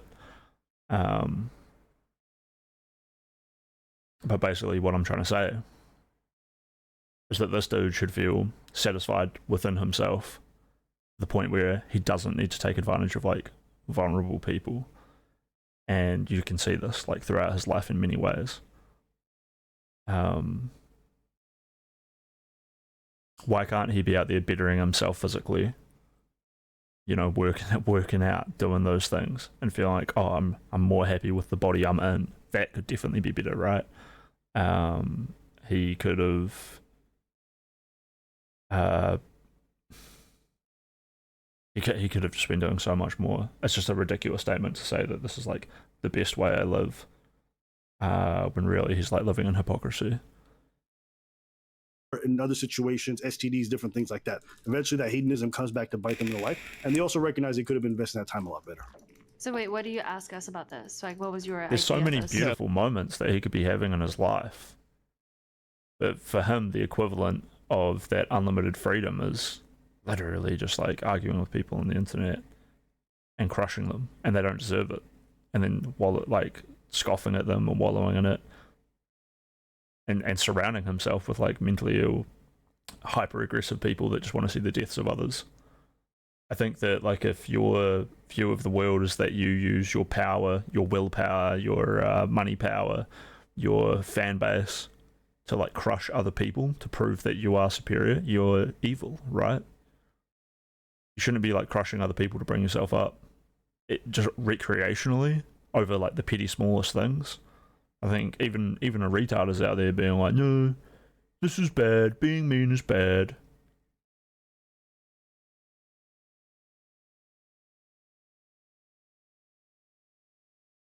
And it's like, yeah, you can't tell me that you have like the most filling, fruitful, deep relationships with people. You don't. You have as many shallow, petty relationships as possible, but it will never like reach into the gaps of your soul that you've walled off. And this is him walling it off, right? He's walling off parts of his soul. He's putting up these boundaries of being like, and he's like super defiant about it. Like, how dare you even acknowledge that these walls exist? I am so fulfilled. I am so happy. I am never down or depressed. And it's like, no, dude, we've all seen it. You're a goblin trapped inside of a human body. And the body remembers. It's so triggering and bothering. It's hard to even talk about. Like, there's so much that I want to say. It's not like I have like 100 kids and 5 million STDs and like. No, you just constantly. Okay, I'm not gonna talk about it. Well, you might as well. But no, you drop the accusation. Go for it. You just constantly what? Say it. No, say it. End this, right? No, shut up, Come on. Melina. Shut up. Let him talk. What do you mean constantly? What? Hold on. Anything you do in life that's going to increase like your ability to like have fun or do like crazy stuff or whatever is always going to carry with it like the risk of death, right? Absolutely. Like you have no chance of dying by falling out of a plane unless you go skydiving. But that's not an argument. It's never skydiving. But it is an argument against maybe. Yep. Weightless or whatever. Skydiving 1,000 times if you don't want to die that way. Well, if you want to skydive 1,000 times, then fucking skydive 1,000 times. Like, what's wrong? Damn, what happened to all the self-empowerment shit that you guys were talking about earlier? I mean, it just depends. There's probably something better than skydiving, Destiny. Maybe you're like, maybe the world is burning around you, and they're like, please, if you just stop skydiving, you could save us. But and then you yourself could live in a more beautiful world instead of a burnt one. Hello? Depends on whether or not you want that outcome. If you're saying like, oh, I don't want this kind of destructive thing, or I don't want to end up dying by skydiving, then maybe don't skydive Look at your every other day. outcomes. Yeah, but I'm not complaining about that. You guys are. If your lifestyle choices are like, damn, I would never want to deal with like a crazy girl or anything like that, that's totally valid. I think that's totally fine. I accept that that's probably true for most people. But like, I'm okay with the trade-off on that for like all the benefits that I get. I like f***ing a lot of people. I like traveling a lot. I like doing drugs. I like my stream shit. That's like super fun for me. To be like, well, doesn't bad stuff happen sometimes so you shouldn't do it? That doesn't compute to me. Like, I feel like I'm living a super amazing life, and I feel like there's a lot of shit that happens all the time. I understand it might be a lot for some people, but it seems weird to be like, oh, well, I think that you're like secretly like hurting or damaged inside because of some negative outcomes. Like, or to others, because I think the main thing with this is you have to think about the activity. The activity involves hurting others. Like even Destiny, as good as he is at what he does, probably could admit he's broken a lot of hearts, he's disappointed a lot of women, he's made a lot of people upset. It's not just how he feels about it. When you involve other people in this kind of pursuit of pleasure, other people get hurt as well. I stand by what I said at the beginning. I don't feel bad for Steven whatsoever because he knew what he was getting into. He was brazen about it. When he was warned, when he said, hey, this is a bad idea, this is a bad lifestyle, he said, I don't care, I want to have fun. It's fun for me. That's why I like these mentally ill women. That's why I like doing this stuff. That's why I can't keep my dick in my pants. It's because it's fun. Well, I'm like, all right, then. When it fucking inevitably blows up in your face, I'm not going to have no sympathy for you. You can be my friend, my worst enemy. I don't give a fuck. If you engage in behavior repeatedly after you're warned, fuck around and find out. And that's what Steven's doing. But I don't want to make it just... The dude in the debate obviously just overlaid that all into Pixie, right? Whereas Abba's talking about Destiny, hurting people. Pixie ain't hurting no one. It's not like a happenstance of hedonism that... No, some of this stuff is also just morally bad in regards to what he did with recording these women and all this other shit. And if he gets sued for it, he loses money, then it is what it is too. You do the crime, you do the time, right? So, no, all these people will be like, oh, Abba, stick by him, he's your friend. I already told y'all.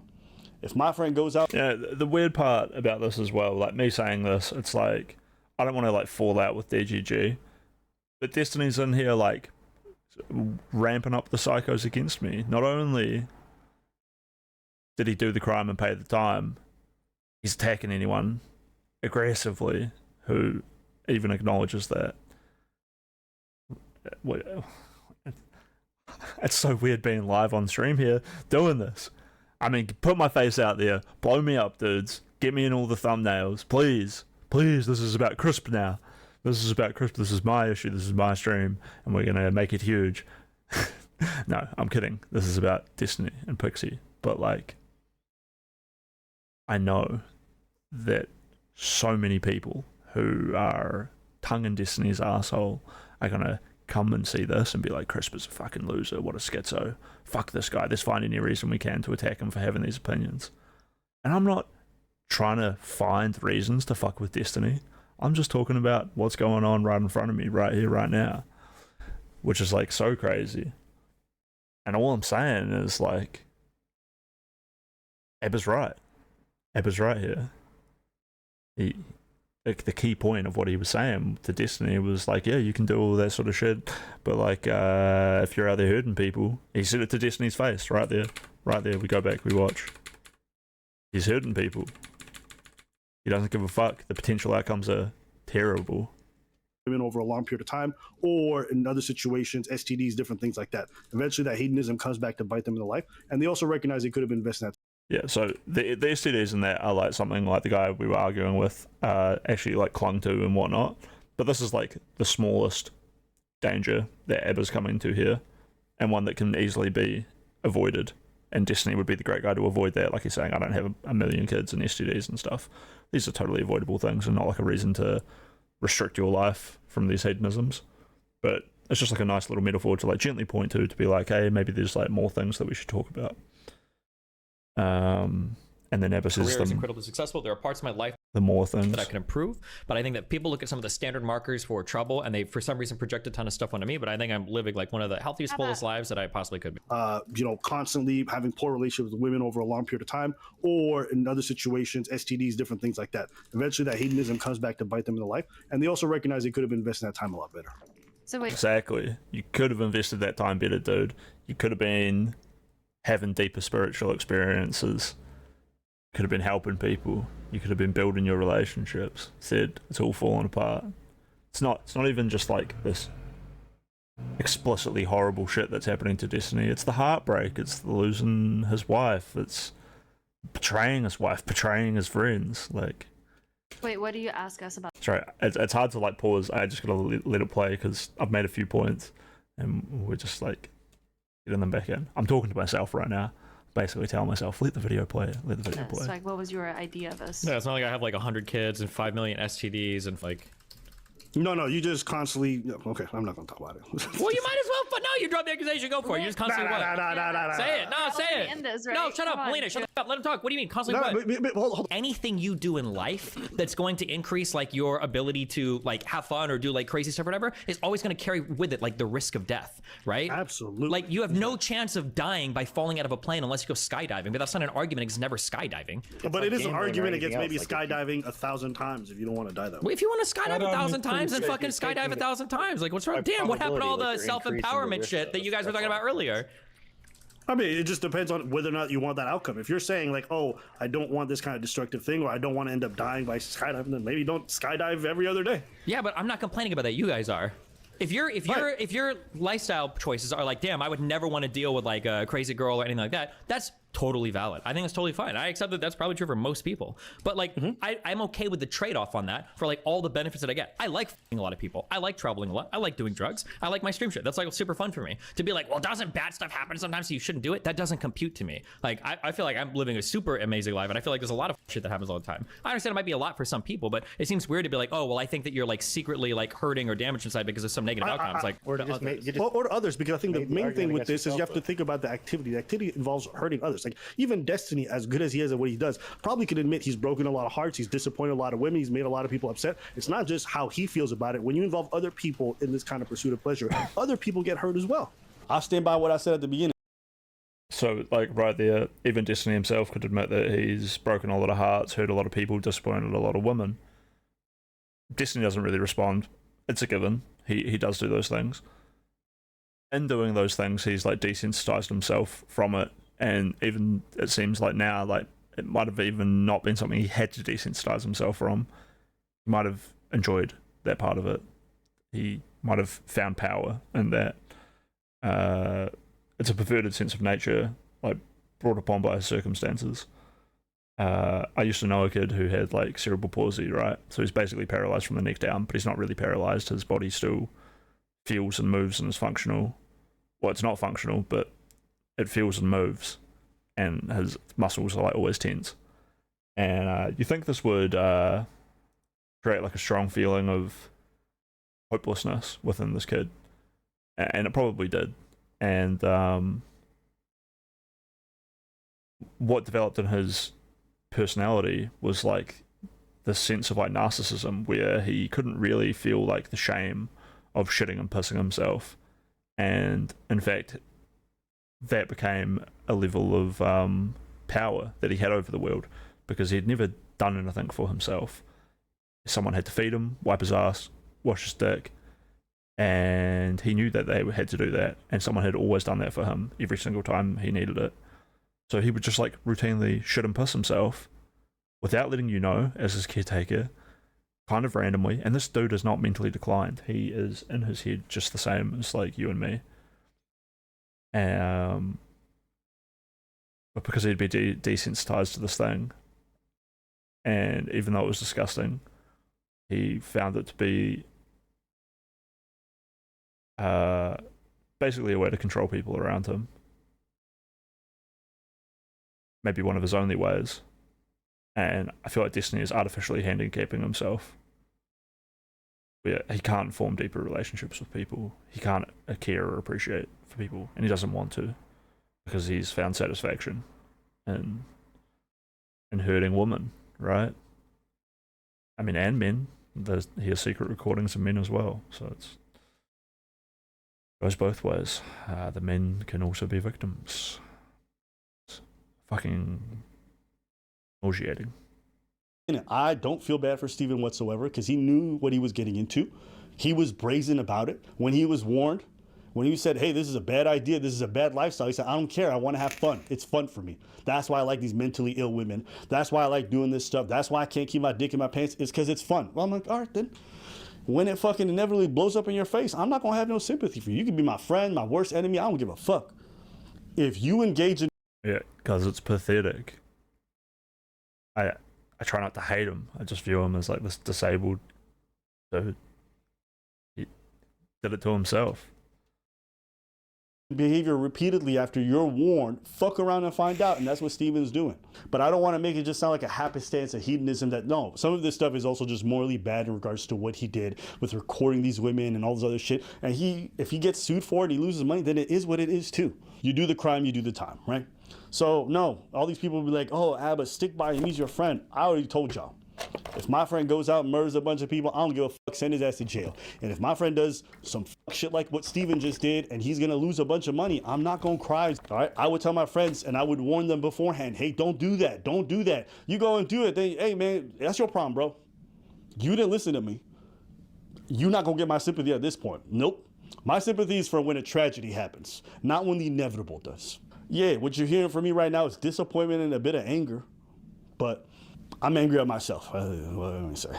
You know, if there's anything that this situation and that most of the people in these online spaces have taught me, is that these are not serious people. Their problems are not serious. The way they engage with relationships is not serious.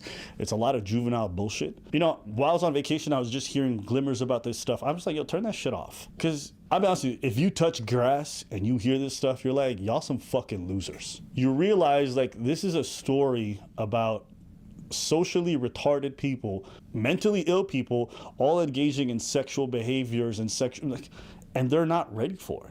You know, but I also have to have some humility and admit that I've tethered myself to that world. I entertain, I dipped my toes into it, and all right, you know, having spent some time there, was it a bit entertaining? Sure, but it was entertaining like it was when you go to the zoo and you see a bunch of freak animals do a bunch of circus monkey tricks. And that's it. And now that it's gotten to the point where it's kind of spilling over into real life and you're realizing that these people behind closed doors are doing weird shit, it's time to take a step back and being like, okay, we've had our fun at the zoo. It's closing up. Time to head home. I'm not interested in being part of the act. I'm not interested in being in the enclosure. I'm not interested in befriending any of the other freak animals that they want to bring in. It's just a weird assortment of people. And it's just it's so different than my real life. Like, why am I wasting time with this?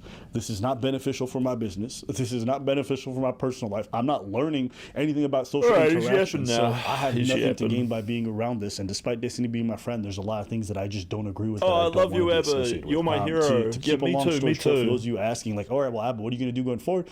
This is a conversation I had with Steven already. I just told him that's the part I really care about. The most important part that I care about of everything he just said is how much I actually don't even care, and these people are freaks, and I shouldn't have even tied myself to them, and it's so different to my real life. Trust me, it's very different to my real life, guys. Get the fuck out of here, bro. You came here to be entertained. Yeah, I get it. You decided to tether yourself in. The inevitable happened. It is what it is. Show up on any of his stuff in the future, and I don't think that's that big of a deal because at the end of the day, he's going to be doing mostly political stuff from now on, so it's probably for the... It's not like I dislike Abba for like this. And I get it that he's just saying this to his audience. It's just, I know that the way people receive a statement like that. In fact, he's saying that kind of statement so that the people who are as equally parasocially tied in with Abba as what he's saying is wrong to be tied in with Destiny, those people, they hear him say that and they're like, yeah, people do get way too tied into this thing, but not me, and like the other massive fans of Abba, the ones who truly get it. We're the special ones. It's not a big deal. The best. Maybe I'm getting a bit too caught up on that, but I feel like that's an interesting way to look at like the engagement with the internet, and that you see from like every community. It's like there's these little virtues that come through, and this is like a big one that comes through in most of Abba and Preacher's videos. It's great. It's great to encourage people to engage in their real life, but it's weird to hear it from a guy through the computer screen, right? should probably come from someone in your real life. There's no point in him saying this into a camera. I wonder if he's just like feeling that right now. But I just don't want to be associated with it. And there's a few different reasons, so I'm going to try to go with it. And I'll kind of just break down everything. But there's a couple things I got to get out the way. One, listen, I might be the only person in this orbit who hasn't fucked one of these women, including Destiny herself. Probably not. He probably doesn't feel it. I feel like it's probably pretty easy to be like, yeah, this is a good message. I should get it out there. And like, this is my job. This is how I succeed in the world. I'm not friends with any of these people. I don't talk to them really offline. I say that because I, myself, would do what Ebba's doing right here. Like, it's fine. Maybe I wouldn't say all that shit in the same way. I would maybe want my viewers to feel like comfy, welcome, cozy, and their happy place being entertained on the internet. Just like you, viewer, I hope are being entertained on the internet by me right now. If you like the stream, don't forget to like my channel, tell your friends about it, subscribe, join my Discord, which will be linked off of my YouTube probably later on, which is Jumbo Popcorn for the YouTube, Crisp Dash Lettuce for the Kick, and I think just Crisp Lettuce for the Twitch. And PayPal me donations at crispylettuce92@gmail.com, or send me emails if you want me to know something, right? Otherwise, I will usually hang out in the Justical Discord at discord.gg/Justical. And let's get back on with the show. So I kind of just keep my distance. And that's generally true for me and most content creators. So you don't see us doing too many collaborations. I don't hang out with these people. This whole idea that I wouldn't criticize Destiny, I mean, I think that's also nonsense. If you spend any time watching debates between me and him, we argue, we yell, we get very animated, we disagree strongly. And there's dozens of debates. So this idea that I wouldn't take a stand if I saw something I didn't like, I think people can't understand why I'd be friends with him, or they can't understand why I would agree with anything he says. And so the only thing in their head is like, okay, it must be friendship or whatever. I don't operate that way. If I disagree with you, Preach is my brother, and I disagree with him every day. So if you don't think I'm not going to disagree with Destiny, you bugging, okay? And there's a lot of content creators who, they thought we was cool, and I disagree with something they said, and now they don't want to talk no more. So the idea that I wouldn't, disagree with someone to avoid burning a bridge, no. I'll deal with anybody, because at the end of the day, I think what I actually believe is more important to me than maintaining these kinds of cordial relationships. I don't care about having access to these people. That includes Destiny and anybody else.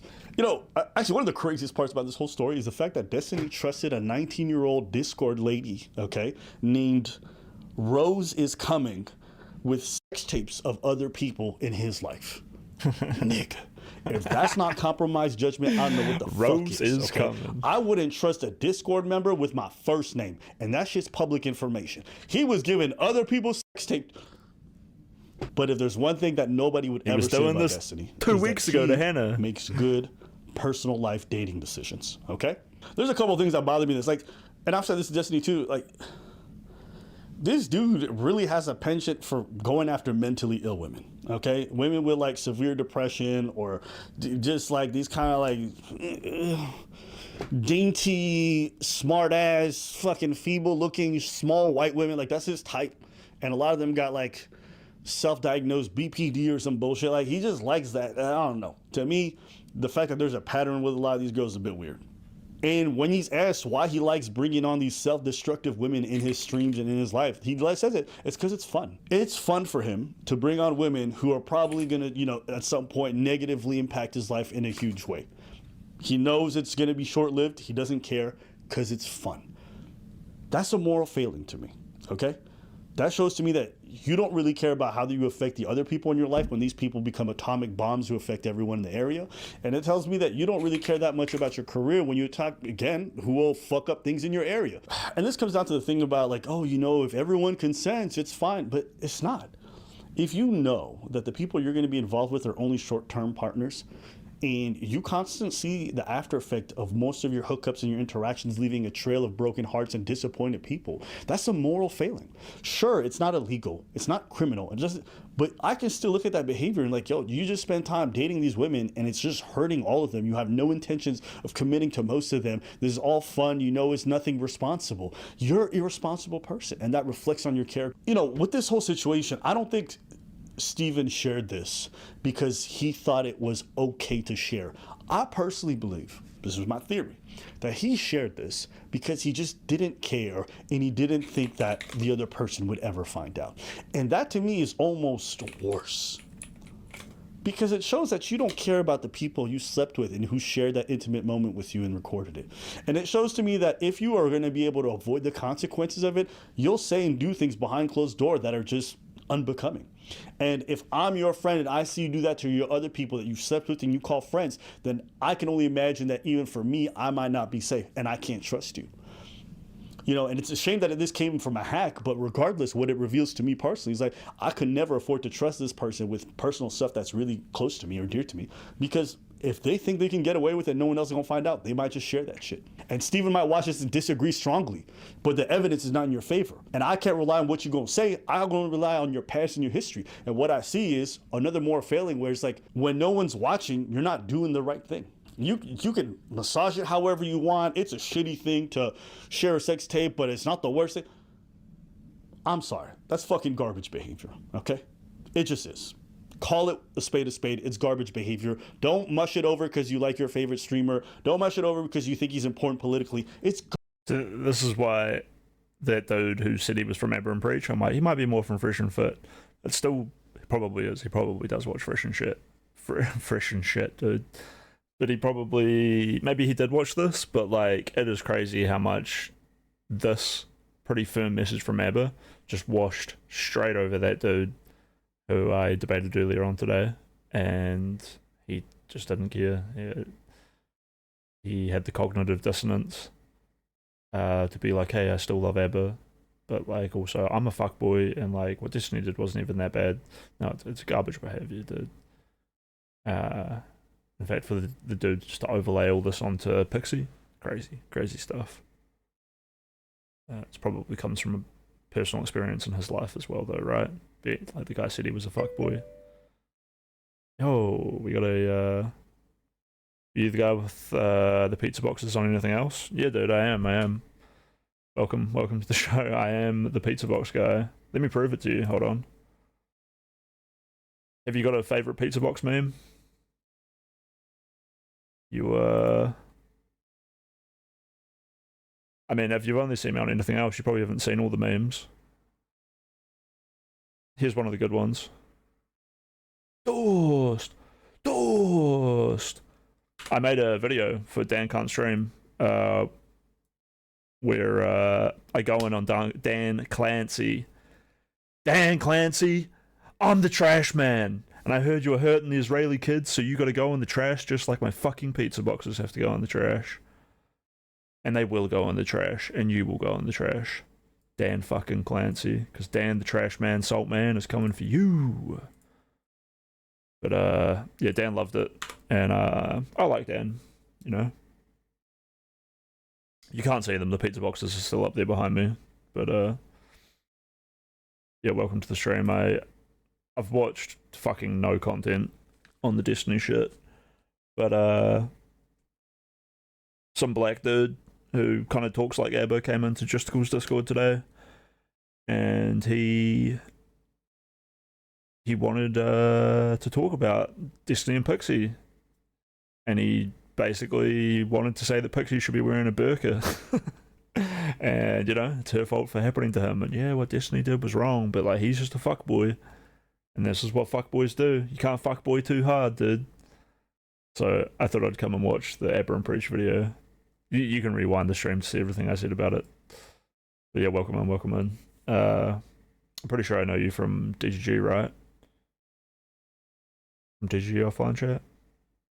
What's your take? You know, are you one of the 99% of Destiny's audience who doesn't really think this is that bad and will keep watching? Or are you one of the virtue signalers who's going to be out here being like, oh my god, it all makes sense. It's all clicking into place. I can't believe Destiny turned out to be a fucking Kuma. Garbage behavior. And like, the reason why he's doing it too, it's so he can pillow talk. Oh, yo. What's up, Hoyd? What's going on? Is that the Hoyd?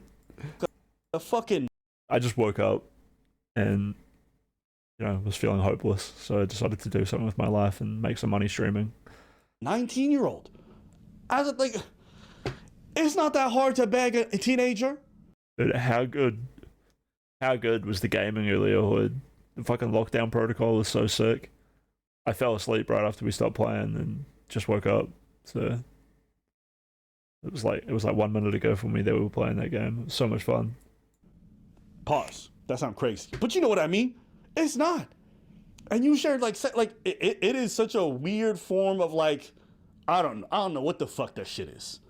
And one thing he said, I think he said something like, you know, that Legacy is so fucking funny, bro.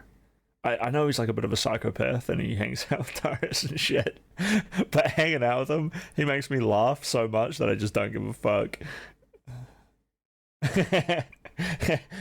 Bro, when I was debating this Ever and Preach watcher, Legacy was in the fucking call with us, and we end up like saying to the guy, like, because we're talking about like how bad it was for the things that happened to Pixie, and then how bad it's happening to Destiny, and you know what should happen, and how weird it is that like he wants to focus on the Pixie side. And I'm like, well, the bad stuff happening to Pixie is already going to be way worse than the bad stuff happening to Destiny for the same thing.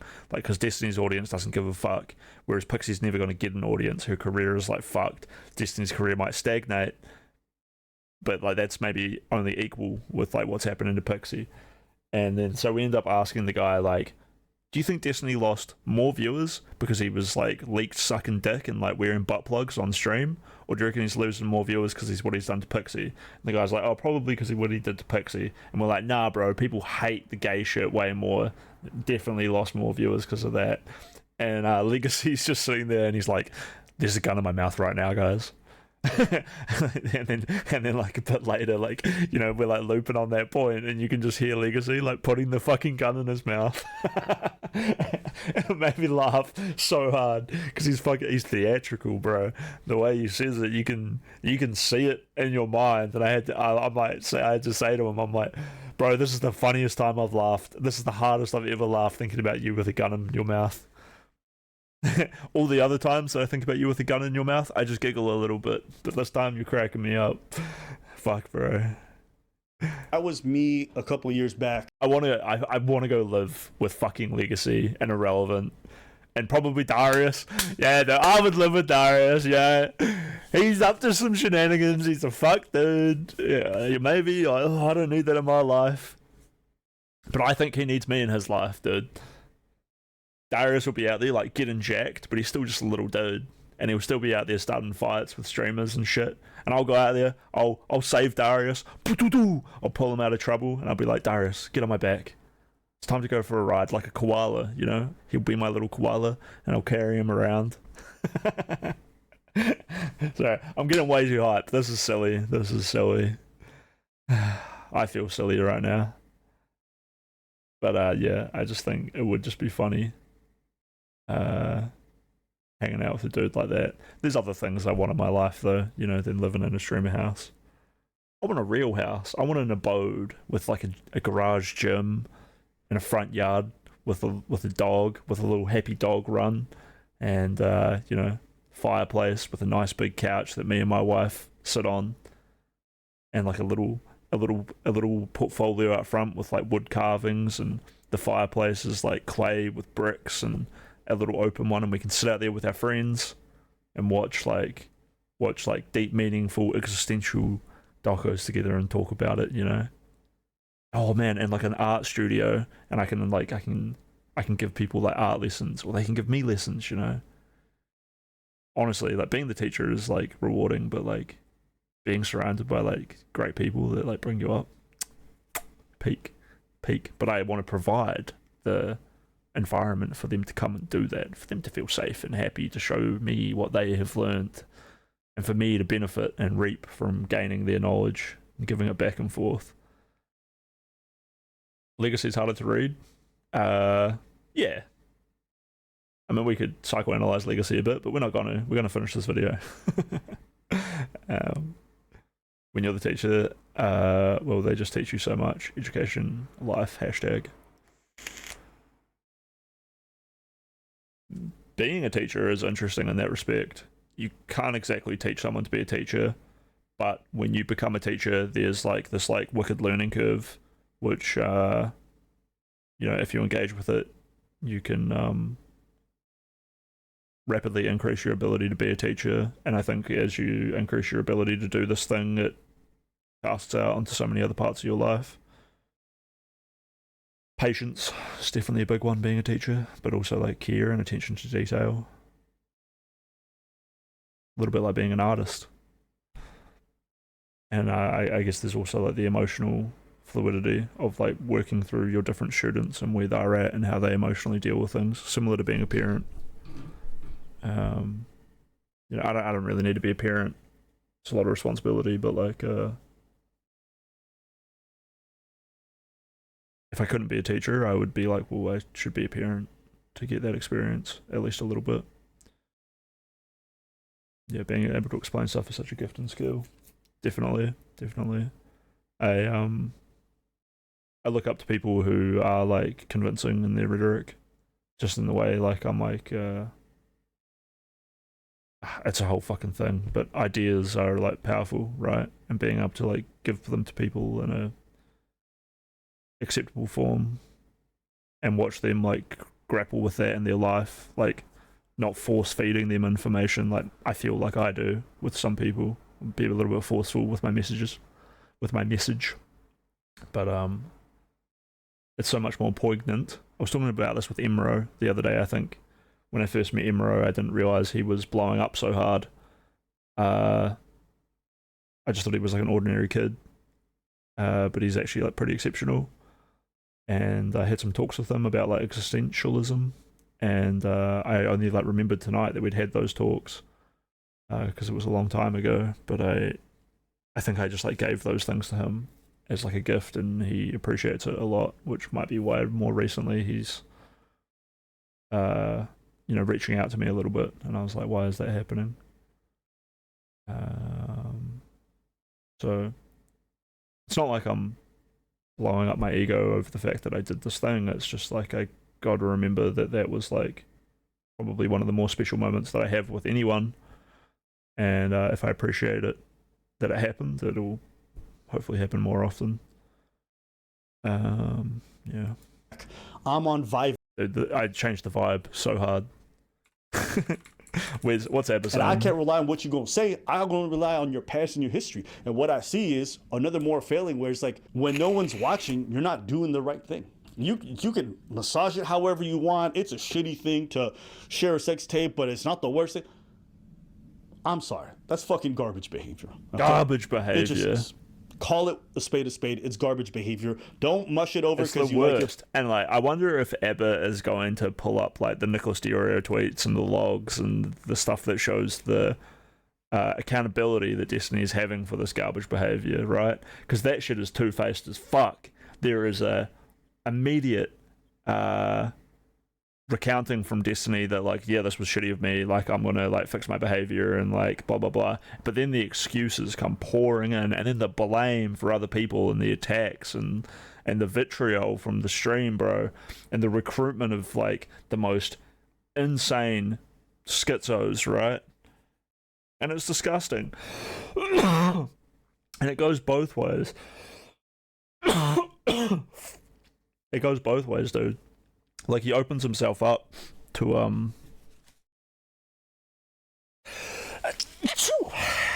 pardon me. He opens himself up to, like, people going into his chat and being like, Destiny, I hope you fucking I hope you're, like, fucking depressed and thinking about putting a shotgun in your mouth as your life crumbles to ashes before your eyes. You pathetic fuck. All you cared about was fucking 19-year-old pussy and sucking dick and secretly recording it without consent, more than you did about the messages and morals that you preach, and you're even your own son. And it's like, bro, why are you bringing this kid's son into this? Like, I get it, like, it's a fucking well thought out tweet, but like, you are insane, and you are like virtue signaling so hard in the opposite direction, you know. In fact, it brings back the thing with Abba where he's like, you know, I touch grass, it validates what Abba's saying a lot more. I touch grass, I don't need this shit in my life. Whereas like cunts out there hate watching and going into Destiny's chat and coming into Justicle's chat to like farm likes by being like, look how hard I roasted Destiny. It's like, bro, what are you out here doing with your life? Calm the fuck down. I feel hypocritical because I'm in here talking about it right now. But I'm not like farming likes about it just to make myself feel better. I'm here doing this because I'm a poor broke loser. Don't forget to like, subscribe, and help me the fuck out so I can make my life better. It'll be the greatest investment you've ever done because I'll eventually go on to do amazing things.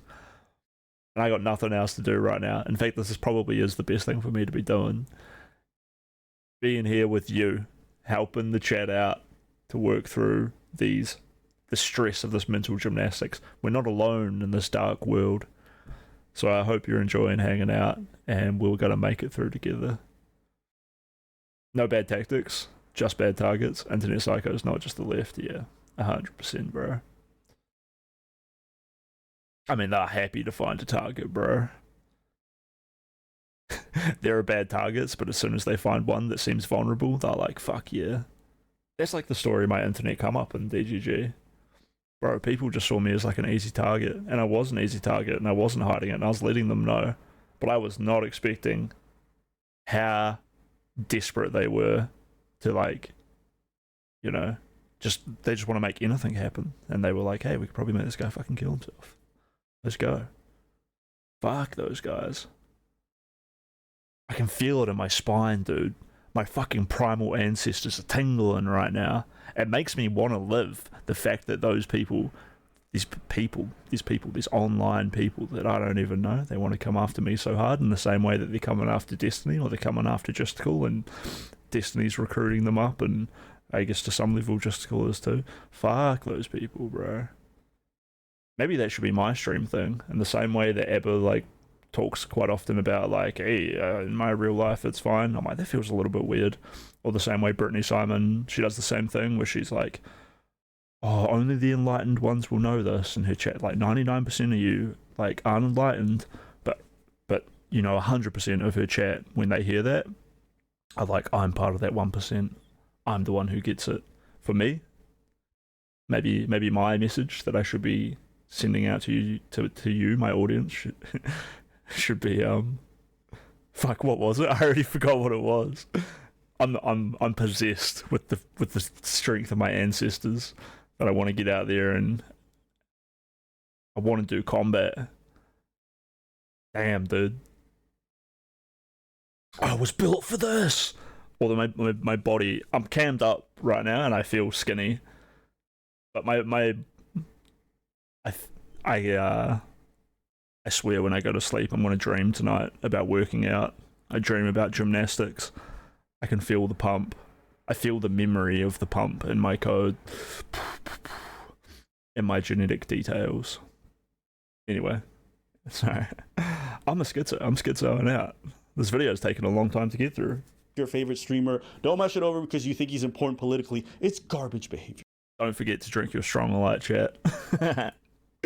Yeah. And like the reason why he's doing it too, it's so he can pillow talk a fucking 19-year-old. Wait, we should live together? Nino, this is an irresponsible thing for you to proposition to me. Maybe I shouldn't be so harsh on it. It's just an offer where you don't know what you're getting yourself into. I'm not fit to be with, you know, in general. Maybe. Can I get my stuff together? Can I get my life together? I love it. I love it that you offer.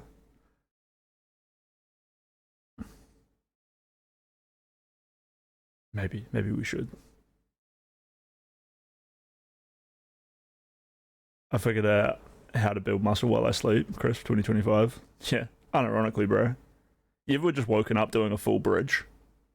You know, people have wet dreams. I have like reps till failure dreams, right? My crescendo is my muscles failing in my sleep. I was like, dude, I had the most peak movie dream the other night. Let me recount it. I'm enjoying talking, so sorry, Abba. But this kid I met when I was younger, I'm like walking through my dream, and I'm semi-aware that I'm dreaming. as I am often. And someone says to me, what do you think about Alex? And I'm like, Alex was a good kid. He had a lot of like friends who weren't very nice to him. And he met one of my friends, and my friends sort of let him know that like he didn't have to put up with those other friends. And just this like little simple piece of knowledge sort of unlocked Alex into sharing with us like his creativity and his kindness. And he was a goofy kid. And then I look up and Alex is right there. And I realized that like the reason they'd asked me like, what do you think of Alex, is because they were like introducing me to the fact he was in my room with me. And I had given this like raw and honest response within the dream, not realizing that he was like right there in front of me.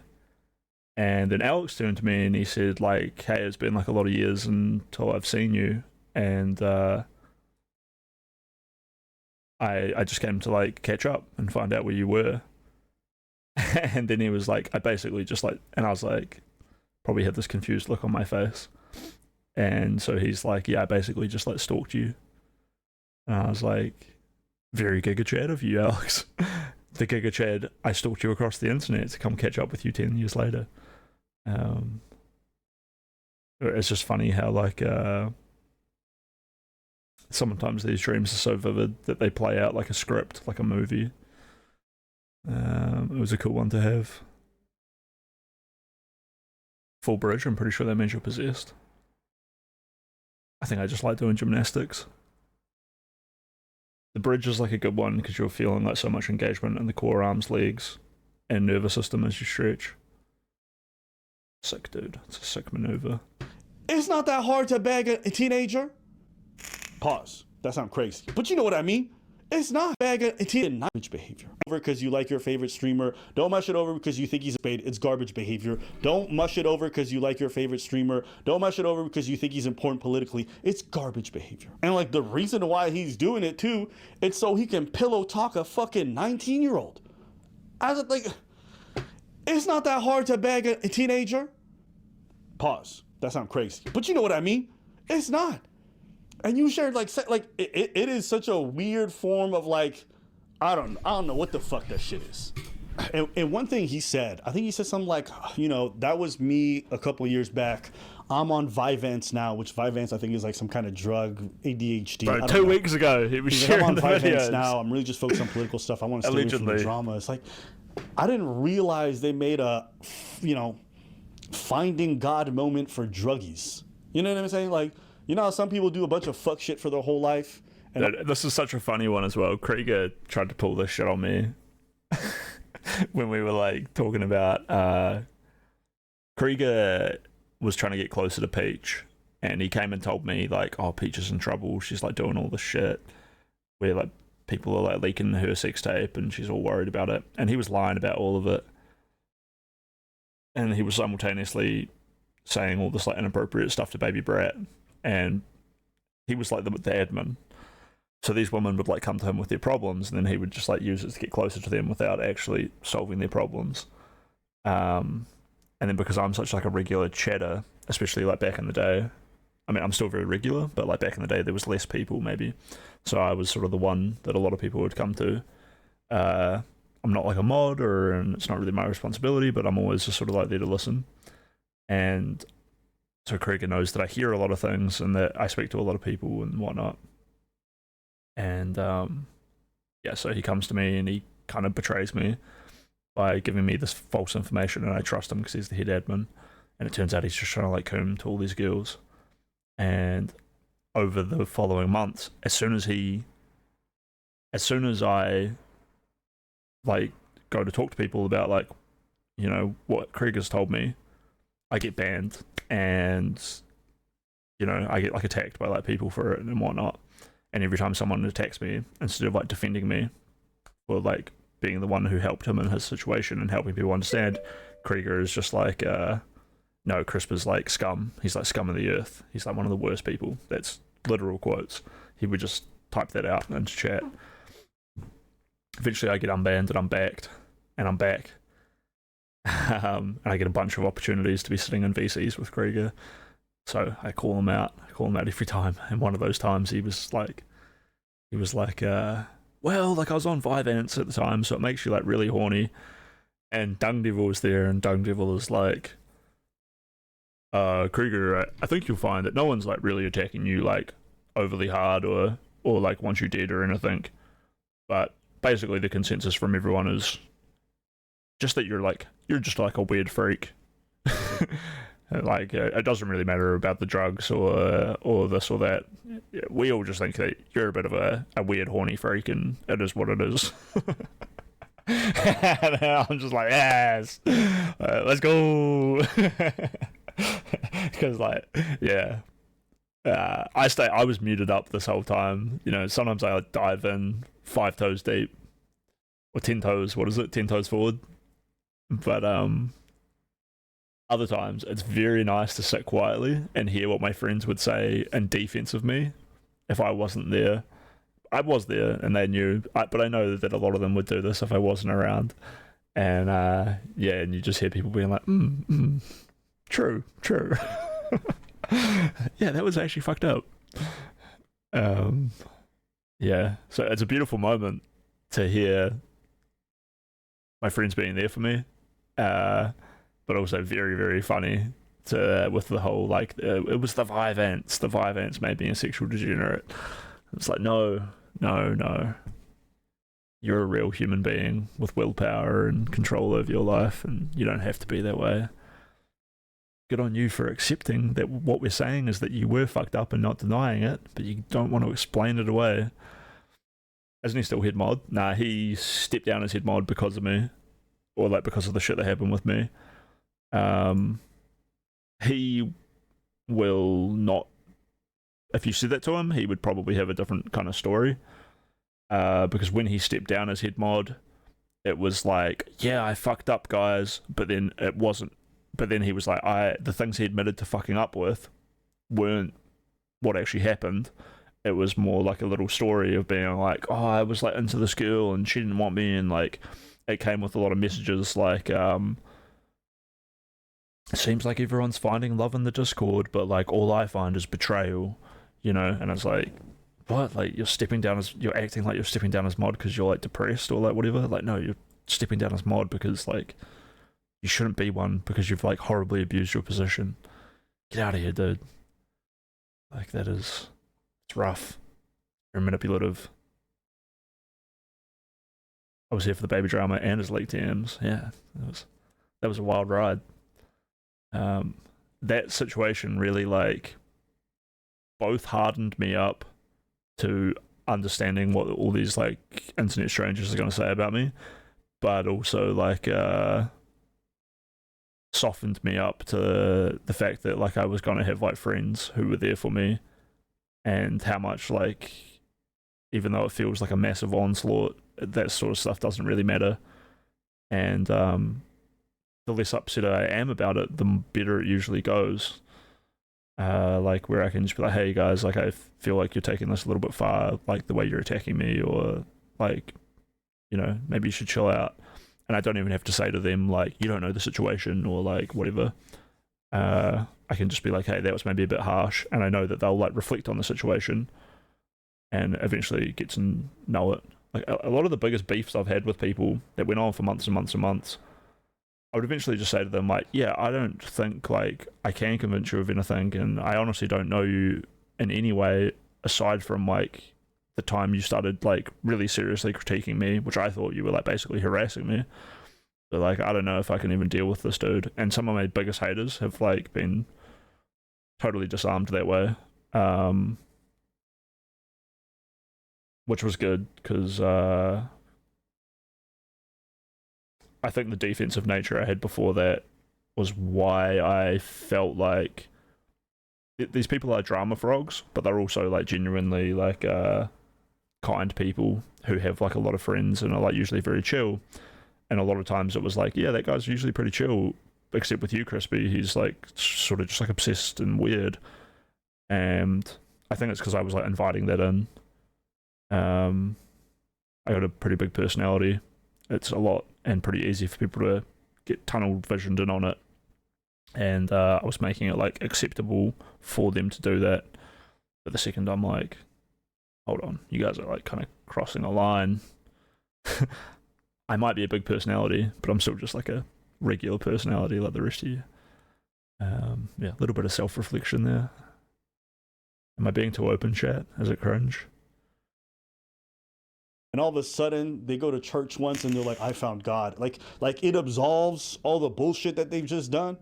I don't know. It was such a weird way. Like when you're... Ritallin's going to do that for me. Ritallin's going to totally fix me, guys. Nah. The coming of God moment of finding Ritalin. Dude, I'm actually dealing with the anxiety of that at the moment, though, because like I feel like I've had like problems in my life just like anyone has. And that some people, like my parents and family and some of my friends, my real life friends, are going to be like, oh, like Crispy, like you've been a bit of a loser, but like now you've finally got your meds, time for you to like fix all your problems. And I'm like, is the Vyvanse going to fix all my problems? Someone, like a medical friend of mine was actually like, it actually might. And I was like, oh, that's the wrong answer. I don't want to hear that, bro, because the expectation is not just on the drug, but on myself is like kind of huge. But I mean, I know myself more than anyone, so I feel like I have a pretty educated guess on like the benefits, which will be massive, that I will get from the Vyvanse will probably be great. But I know that it won't fix all of my problems, and in knowing that, I'm feeling more prepared to deal with those problems. Like I'm starting to feel good about myself and my willpower and my enthusiasm to engage in like a set routine and, you know, push my life up. And I've done great things in my life, so like I know I can do them, and I know how to structure the ability to do them again. So let's fucking go. Should be sick. 2 weeks, boys. Being said that you're doing a bunch of foul shit and you've hurt a bunch of people, and like mentioning the fact that you're on Vyvanse and you're a changed person, it's just like, I don't know, something about it just seemed off to me. And it just didn't seem like someone who was really repenting or felt some type of way about what they did. It just felt like, it made me think of Sneeko, you know?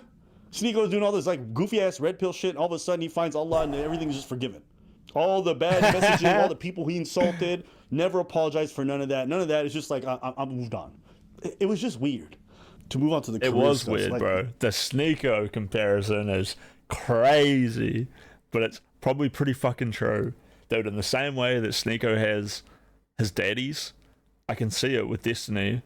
Like, that Destiny does it with, like, ideologies, right? He's like, I'm the Palestine guy now, I'm moving on to this and that, and like I'm upping myself as the intellectual dude, and like I'm not like those other streamers or this or that. Unfortunately, I think Destiny with this latest drama has proved that he will always be just another streamer. The Israel trip didn't prove shit, dude. He just peeked through the window. The Israel trip was an amazing thing to do, but like I don't think it was enough to like break him free of the lifestyle that he's built around himself. Imagine if he did like become the guy who like travels the world and saves people in Israel and Ukraine and Africa, and goes to the worst parts of America and works there with the communities. That'd be sick, right? But it's just not the kind of man I think he's built himself up to be. In that one trip to Israel, I think he got a peek at what it would be like to be like that. But I feel like it's not something he could even fully comprehend at this point. Man, how do we say this? If you have political aspirations, you just can't behave like this. one of the weirdest things that Steven had was an anti-misogyny arc, right? He felt like there was too much misogyny in his audience and whatever. So he's like, he was trying to shape them up, and he was banning people and banning certain kind of messaging. All right, let's just give a quick take. The anti-misogyny arc totally failed because there's no way that you can tell your chat to like stop gooning and stop being so misogynistic, right? While you're also still continuing to do the action of bringing all these women on stream and letting everyone know that you're fucking all of them, right? It's just not going to work out. The chat's not going to respond. No one's going to care. Give it like give the misogyny arc as long as you want. Clamp down on that shit as long as you want. The second you let up, it's back, right? That's exactly what happened. All the while, only someone who'd called this out earlier. It wasn't me. It was Justical. Justical called that out while it was happening. My guy, you were fucking a bunch of the women that you worked with. You would bring women on stream and then fuck them within a short amount of time. It's like you're reinforcing a lot of the stereotypes that a lot of this misogyny comes from. There's a certain level of hypocrisy there that just makes like the whole thing just seems like such a flamboyant joke. And personally, like that's actually one of the big reasons. Yeah, the crazy part about it is like he could still have been fucking all of these women that he worked with or whatever. He just didn't need to bring it on stream and parade it around in front of us. He could have still done it without reinforcing those stereotypes. It would have been weird, and some people would have known, but he was flamboyant with it, right? I don't know, like, this is like a level of psychoanalysis I don't want to, like, it feels strong, but, like, I also feel like it's worth saying is, like, he needs to make sure that we know that he's getting laid. Which is like, what are you, a teenager? You gotta tell me you got laid, dude? I'll know you got laid because I'm mature enough to realize, like, oh, that dude's got a pep in his step today. When I was at high school, you know, there were certain teachers where I would know that guy got laid last night because he would come skipping into class. My teacher's in a real good mood today. Good for him. Reasons I don't want to be associated with like the platform is I don't like the idea that we're normalizing, you know, someone bringing in a bunch of small content creators that are women, fucking them, right? And then I don't need it. I don't want to specifically know about it all. Like, when that fallout inevitably happens, like just cast them away. Like it's a really weird dynamic. And I started getting comments from people like, "Oh, you f***ed this girl in the orbit," and you. Meanwhile, I ain't done shit. But because Steven is just so flagrant with how much he's just gooning it up and he can't keep his dick in his pants and he just wants to be a hedonist, even me being close to that by proximity, I start to, you know, have that reputation. And it's just, I don't want to be associated with that. You know, I'm happy with the fact that I work with women, and I'm happy with the fact that it's professional. And that needs to be a standard that we set for more people, because I hate the idea that I just show up on screen with a woman and it's automatically sex.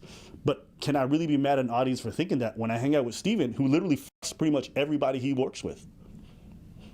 Like, how can I be that mad, right? So, I don't know. There's a lot about the way that he kind of goes about his work and his personal... Yo, you guys want some speculation? Some conjecture? Did he fuck Nick and Erudite? Or did he just fuck Nick? I don't know, but I think about it sometimes. Life that makes it very difficult to want to be close to it. And if you notice, most of the people who are... Sorry, that's a horrible thing for me to say, like, for Nick and Erudite. And I guess for Destiny, not so much for him, but, like, for them, but, you know. Like Abba said, me as the audience, am I wrong to wonder when they're so flagrant with it? Who are going to choose to stand by him are people who have a lot to lose if they're not with him. I have nothing to gain from being friends with Steven. I've literally had nothing to gain from the moment that we've known each other. Like, don't get me wrong. Steven's done a lot of good things for me personally on the low in terms of behind closed doors and helped me out with certain things. And I'm always going to be appreciative of that. And, you know, in that regards, he's been very stand up for me. And I'm grateful. But professionally, like outside of that, it's been pretty bad. Like, a lot of people want to stop working with me. A lot of people want to complain about the fact.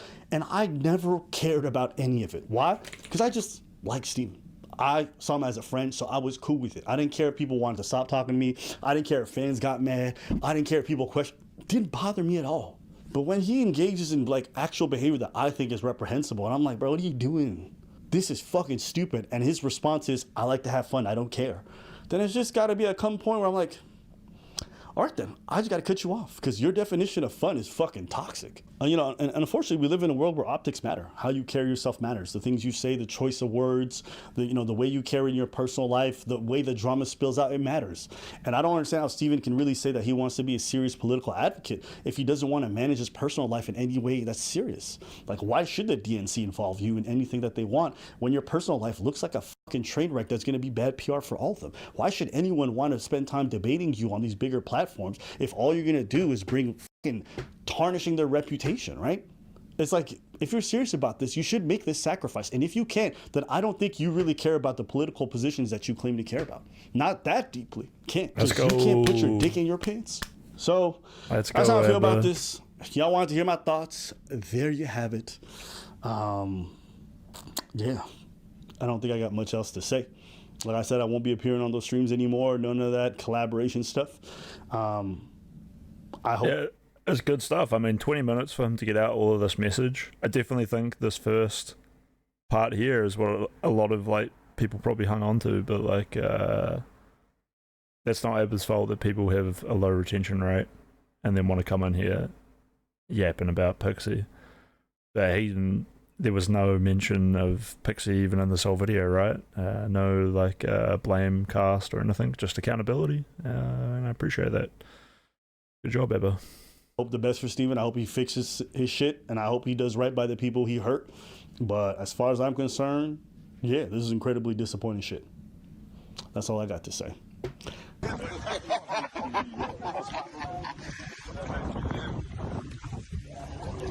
That's nice. Yeah, this water's crazy clear. I'm telling you, this is definitely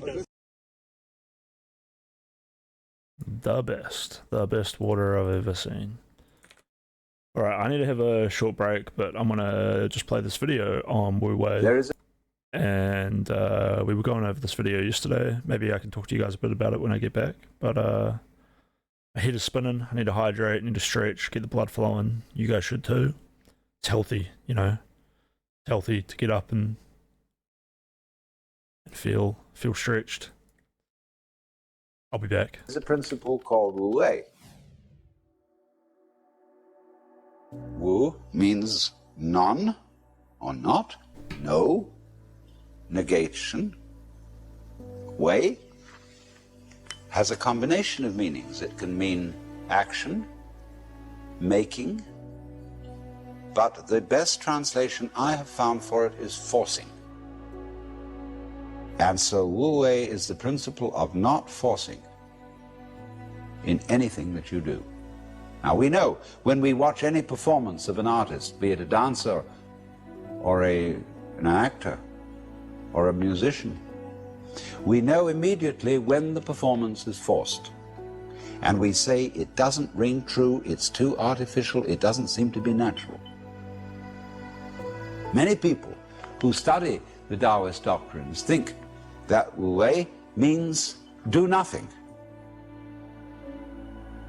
in the sense of laissez-faire, be lazy, always be passive. It doesn't mean that. There is a time for action. When you study judo, you use muscle only at the right moment. When your opponent is hopelessly overextended and off balance, and you add a little muscle to it and you throw him across the room. But only then. You never use muscle at the wrong moment. For as Shakespeare knew perfectly well, there is a tide in the affairs of men which, taken at its flood, leads on to fortune. And so Wu Wei is based on knowledge of the tide, the drift of things. Get with it. Wu Wei is the art of sailing rather than the art of rowing. So, one of the most famous sayings in the Lao Tzu book is superior virtue has no intention to be virtuous, and thus is virtue. Inferior virtue cannot let go of virtuosity, and thus is not virtue. So one could also say, the real Wu Wei is not intentionally Wu-Wei, and so is Wu-Wei. But inferior Wu-Wei so tries to be Wu-Wei that it isn't.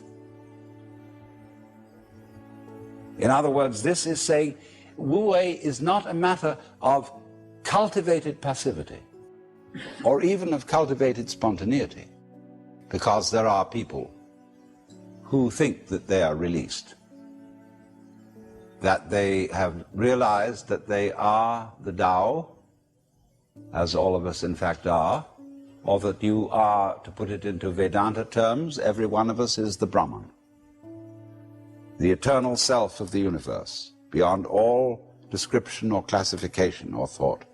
And you say, okay, baby, I'm that. Now I'm going to have a ball. Well, what kind of a ball do they have?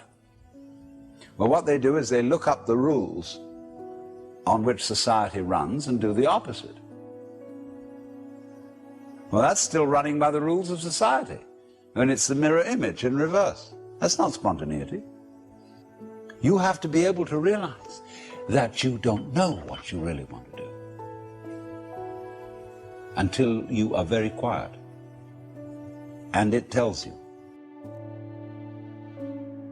See, we are in heaven now because the earth is a spaceship and heaven is space. Yo, welcome back to my presence, or I guess I'm back. What am I trying to say? I love that part where he says you have to be very quiet. Loneliness is a gift. What is called? If you guys have any questions or any of this doesn't make sense, feel free to understand. I'll be happy to talk about it with you. But let's just enjoy the video. Called in Chinese Gung, Japanese Gu, the void. That's what is important. Most of us Gong? don't know this. Space. It comes down to space always.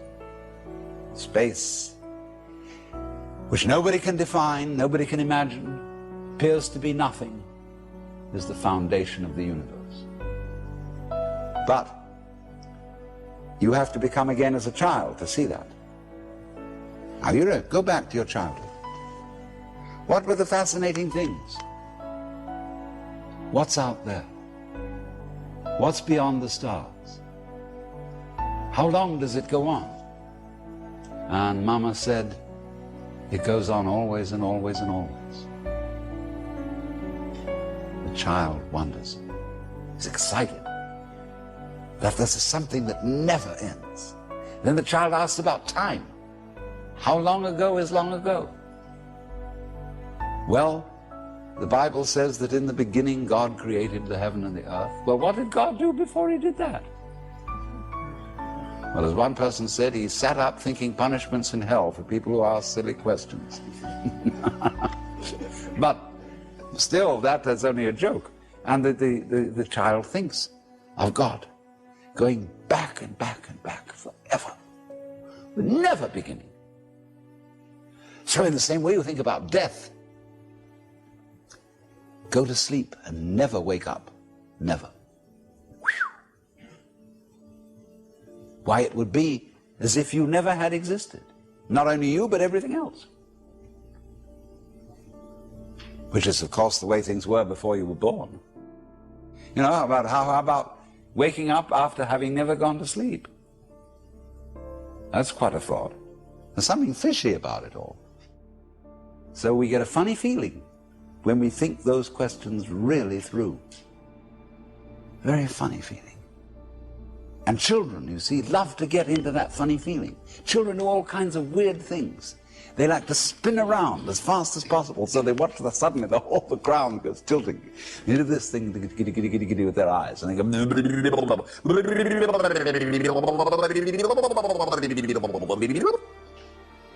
and they make faces and test out their bodies in all sorts of funny ways. Because they know from the beginning that the world is weird. A strange thing. Because everybody knows what it's all about. Only they won't admit it. being brought up is being taught not to admit it. But you know very well what's going on. But in order to find out once more as an adult, you have to become again as a child. So what does that involve? It means, ladies and gentlemen, would you please check your ID?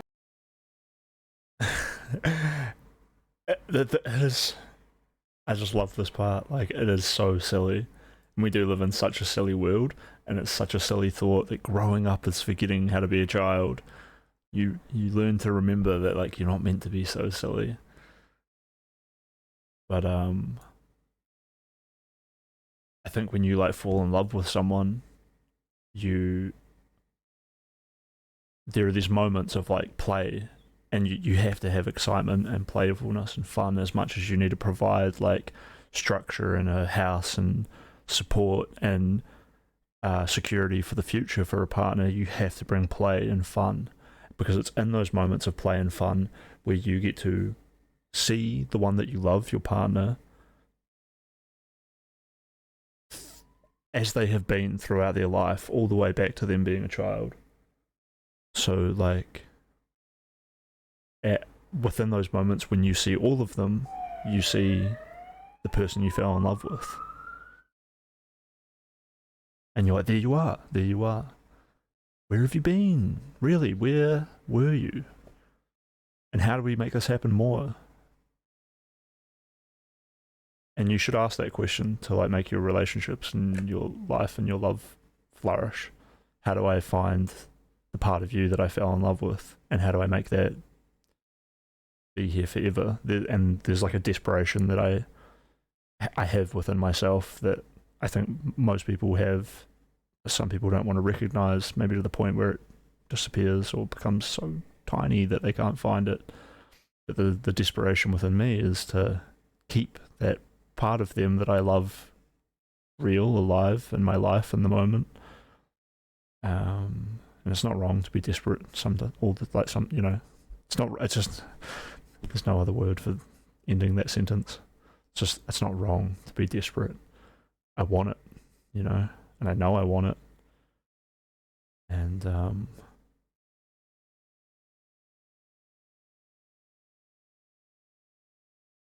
it's not enough just to give someone like all your attention, or you got to give them the security and the openness to be themselves in all of the ways that they have been throughout their life. Even the parts of them that were a child, like crying and tantruming, or sometimes those negative things develop into maladaptions as an adult.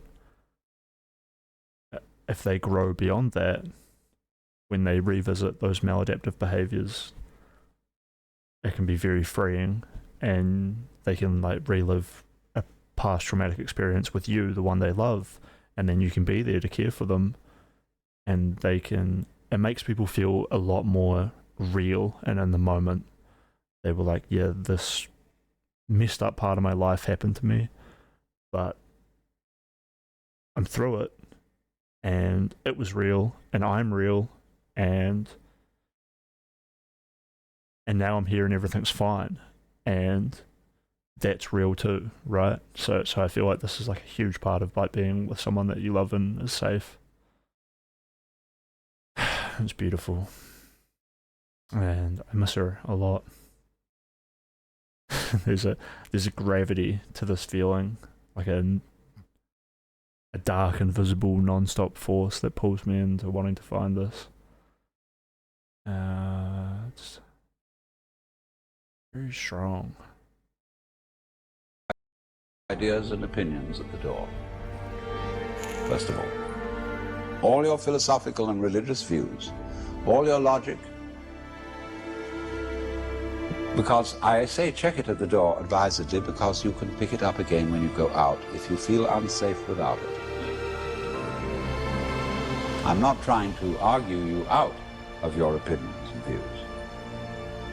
I'm merely suggesting that for the sake of an experiment, you temporarily suspend them and view what is as if you didn't even know how to talk. Red is not red, blue is not blue. Hard is not hard, soft is not soft. Male is not male, female is not female. There is just this jazz. It will not be possible to compel yourselves into this way of looking at things, because what Buddhists call habit energy is going on. And as I talk to you, you will find yourselves thinking in a compulsive and habitual way. This is red, this is green, this is something, this is nothing, this is solid, this is space. All right, but treat those thoughts that are going on in your head in exactly the same way as if they were, see? That's all they are. Like shapes in the spray as the sea breaks on the rocks. Now, please don't get agitated that this is an anti-intellectual point of view, that this is undermining the value of logic and reason and so on. That we'll bring all that back later when we need it. But just for the time being, let's simplify. Close your eyes. Listen. What do you really and truly, honestly, hear?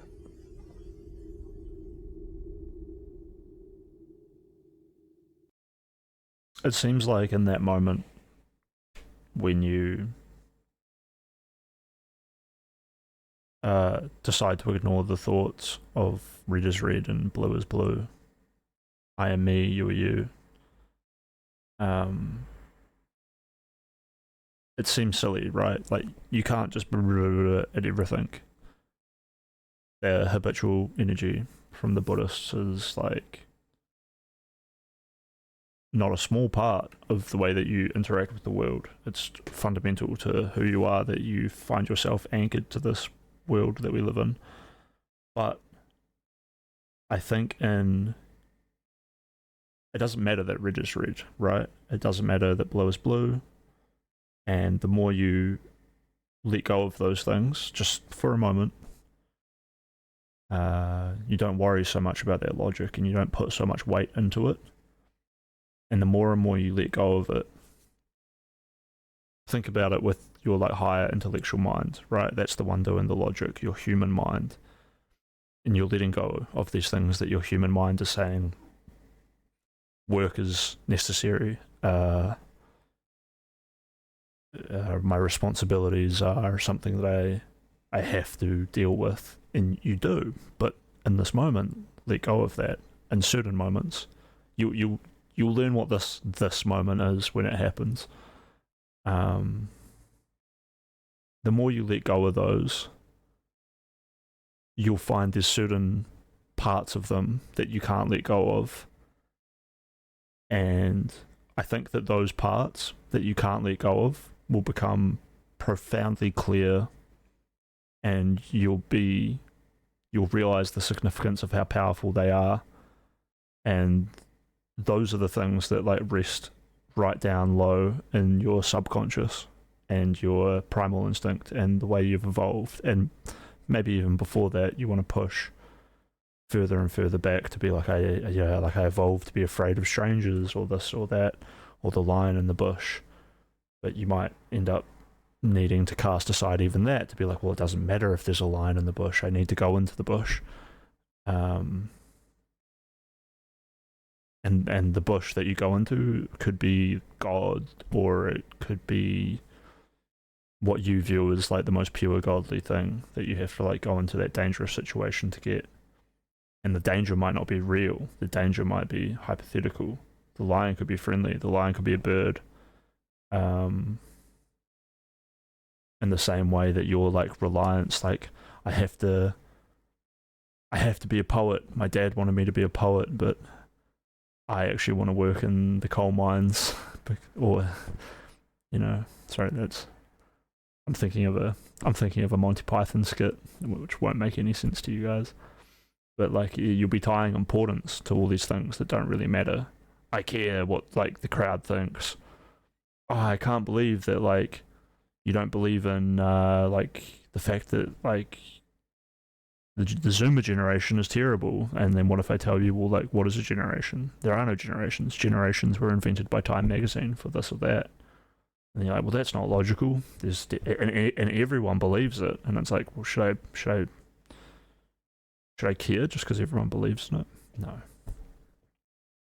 And when I'm sitting on my doorstep, smoking my dart and watching the ants and the grass and the bees go to the flowers, and I'm feeling very, very quiet, and I see those ants and those bees, and they don't have these higher thoughts. They fundamentally know what matters to them, and it's their community, and they work tirelessly, very hard until they die. They might not eat or breathe or breed like the bees, and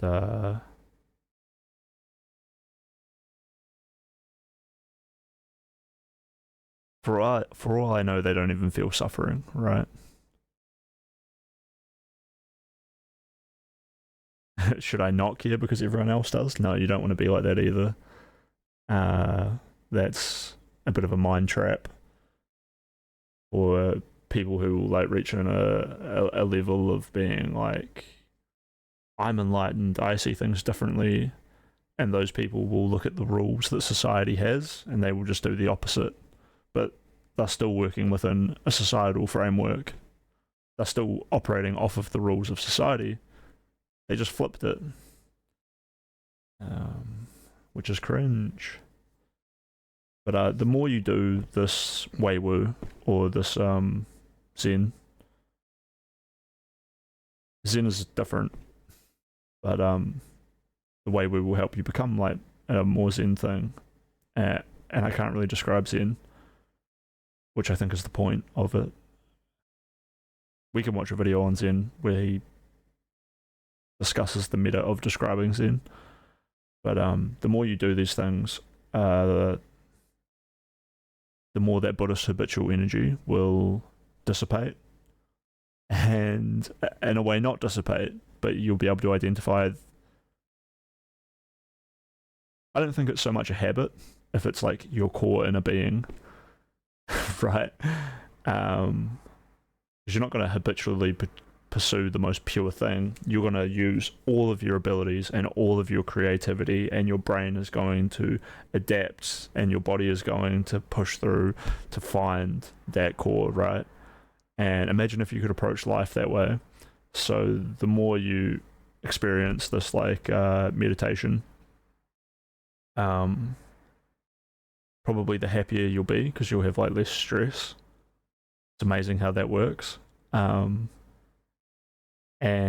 you will also have these moments where you will be able to know exactly what you want to see, say, and do. And how powerful is that when you can just act without doubt or contemplation or paralysis by, should I be worried about doing this? No, I'm just going to get in there and do it. And you are acting off instinct, but it's not like a wild animal instinct that you're afraid is like going to hurt someone. No, because deep down, you want good things. You want good things for yourself and for other people. So you don't want to be like one of these religious people who's like, oh, I have to hang an axe over my head, which is like God, you know, they say like, you have to have fear of God. You don't want to be one of those people who is like, no, I have to hold this anvil, this weight above my head, which is my religion, and if I don't like keep trying and holding on and like holding back my innermost desires, I will end up like raping and pillaging, and I will end up fucking grannies and murdering babies. Although it's okay to fuck grannies, you know, there's nothing wrong with that. But people are terrified of these immoral actions. But no, it's counterproductive. Those people aren't very serious people. Or maybe they are too serious. They probably play into that part, which he was saying about growing up is when you forget how to play.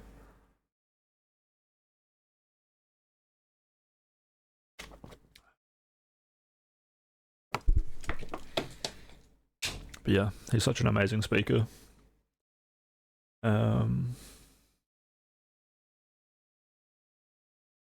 Do you guys want to watch another one of his videos, or should we play a game?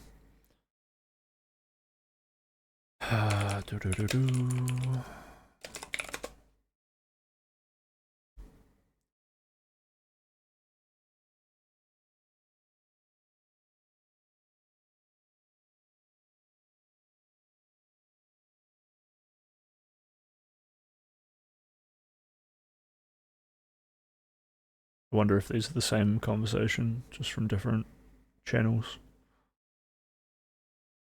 Personality. Zen plays a little game with you.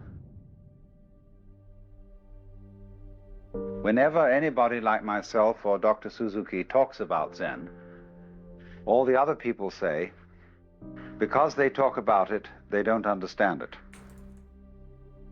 Those, in the words of Lao Tzu, who know do not say. Those who say do not know. And yet he said that.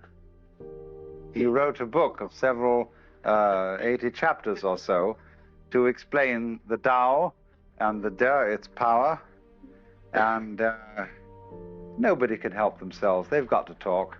Human beings are a bunch of chatterboxes.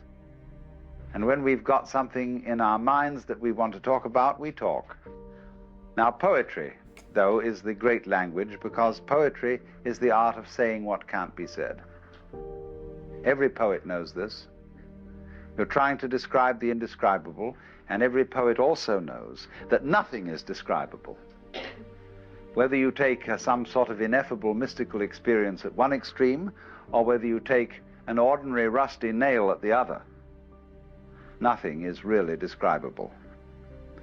In the words of the famous Count Korzybski, whatever you say something is, it isn't. So in this way, you see, nothing can really be described. And yet, on the other hand, we all know perfectly well what we mean when we talk. If you know, if you shared an experience with somebody else, then of course you can talk about it. We can all talk about fire and air and water and wood because we know what it is. I think he's not explained why he bothers talking. I think he's probably talking because people paid him to come in here and talk. And he addresses this. He's like, if I wanted to do this any justice, I'd just make you sit here in absolute quiet. But I think you'd probably get pissed off if I did that. So I'll give it an attempt. So in the same way, when it comes... And I think a lot of that humour, so that's like a very bleak, black humour. I love it. And it's actually fundamental to Zen. The conversation of Zen, I mean, maybe this is the funny part about being a comedian or being the humour, it's like it ties in. There's a way to tie it in a hilarious way. Comes to discussing something so esoteric as Zen, it can be. There So we go. know what I it paused is. it right before he started explaining it. And there's no mystery. So in the same way, when it comes to discussing something so esoteric as Zen, it can be discussed. Only, Zen people play games with each other. I remember when I met Paul Reps for the first time, who wrote that lovely book, Zen Flesh and Zen Bones. And he said to me, well, he said, you've written quite a number of books by now. You must think you're pretty fancy. I said, I haven't said a word. No, this is simply a Zen game. And people sort of feel each other out. There's a poem which says, when two Zen masters meet each other on the road, they need no introduction. Thieves recognize one another instantaneously. Why did I bring it up? I don't remember. So now, having got that off my chest, it's to say then, if I were to give you a really proper and a really and truly educative talk about Zen, I would gather you around here and sit here in silence for 5 minutes and leave. I think it was about prescriptions, right? Like you can't just explain to someone how cancer works and then their cancer goes away, right? And in a way, this would be a much more direct exposition of it than what I'm going to do instead, which is talk about it. Right, so that's the line there. You a really proper and a really and truly educative talk about Zen. I would gather you around here and sit here in silence for 5 minutes and leave. The best talk about Zen is And sitting in a in way, silence. this would be a much more direct exposition of it than what I'm going to do instead, which is talk about it. Only I have a feeling that you would feel that you were disappointed and somewhat cheated by this kind of behavior if I just left in 5 minutes silence. So then, this word Zen is Japanese way of pronouncing the Chinese word Chan, which in turn is the Chinese way of pronouncing the Sanskrit word jhana. And jhana is a very difficult word to translate into English, if not impossible. It's been called meditation. Meditation in English generally means sitting quietly and thinking about something.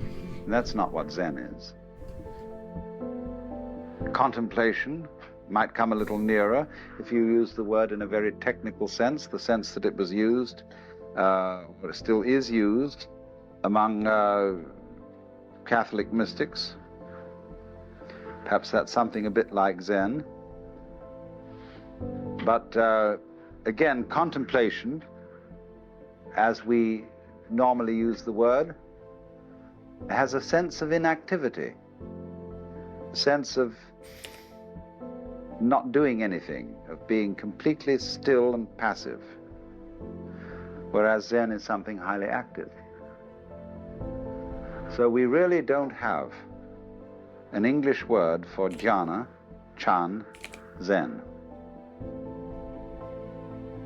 But I would say that we do know what it is, because we do all sorts of things every day of our lives in the spirit. When, for example, you drive Edward, a car. who Sorry, most Americans, at any rate, drive cars since they were teenagers and are very expert drivers. And when they drive a car, they don't think about it. They're one with the car. Or when a rider of a horse is one being with the horse, when you watch a good cowboy or a cavalry rider, he's glued to the horse. He's like a centaur almost. As the horse moves, he moves. Which is in control? Is the horse riding the man or the man riding the horse? You practically don't know. Same way when you have an excellent dancing partner. Does that make sense, chat? When I watched this the first time, there's a lot of dense information like packed into this 9 minutes, and we like very slowly worked through it on another stream. Not very slowly, but we just took our time to like unpack everything.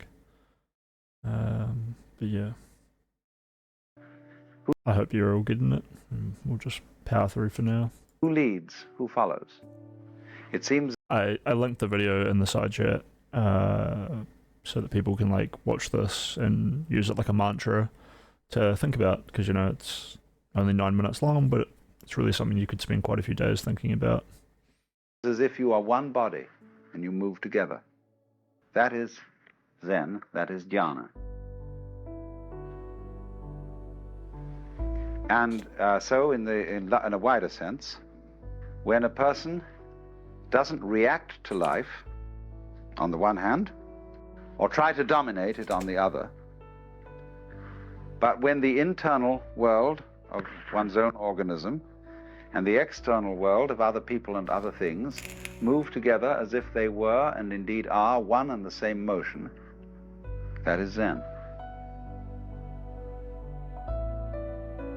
So you could say in a very, very simple way that the real concern of Zen is to realize, not merely to think, but to know in your bones that the inside world inside your skin and the outside world outside your skin, going out as far as anything can go into galaxies beyond galaxies, is all one world and all one being, oneself, and you're it. And once you know that, then you have completely abolished all the problems that arise as a result of feeling that you are a stranger in the world, that you are set down in the middle of a hostile and alien domain of nature or people,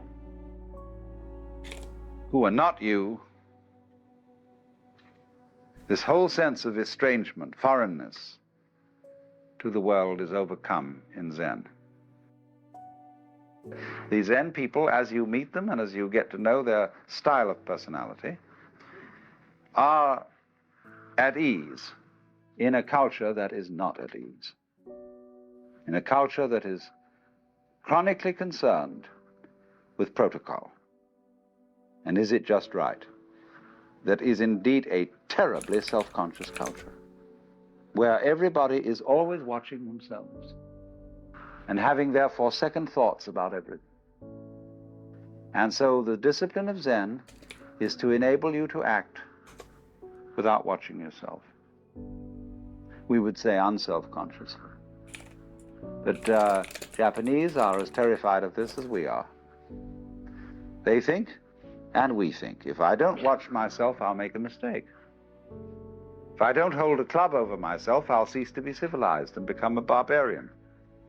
If I don't discipline myself with all sorts of down on those passions of yours, you will become like the monk of Siberia, who burst from his cell and devoured the Father Superior.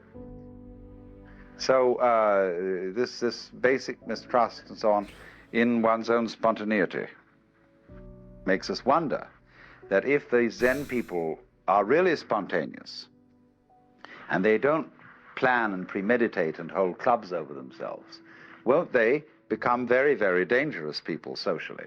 Won't they go out and rape their mothers and daughters and murder their grandmothers to inherit their fortunes and so on and so forth? And Zen people just don't do that. And yet they are perfectly spontaneous.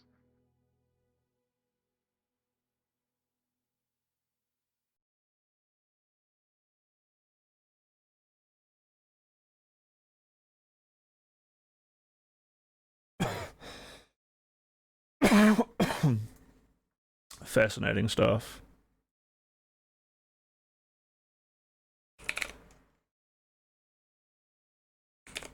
That might be a bit.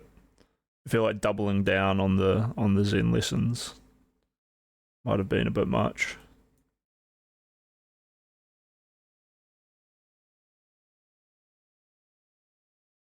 What are we gonna play, chat?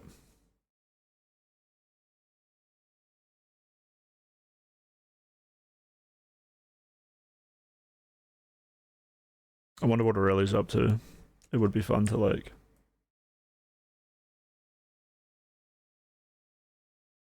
play some Baldur's Gate or something. I don't know. I have like a real restlessness to me today, which is good. It just means I want to do things. But it's a double-bladed sword, where it's like, I wish I had more satisfaction. Oh, Zelton. Thank you so much for the follow.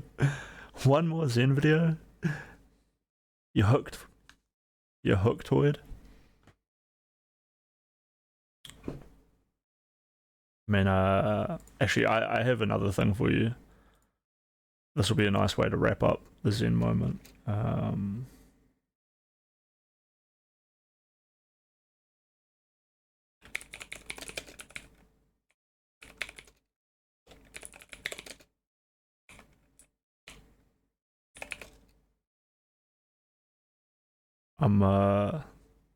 Oh wait, you got something in particular? Let me have a look. That's some... What is this, bro? What is this? That's some Dan lore, by the way.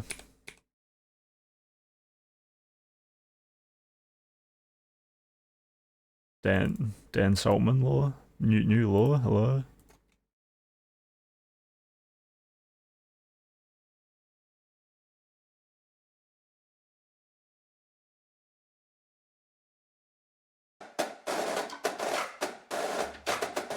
Dude, I love Zens. I've never had one, but the concept is great.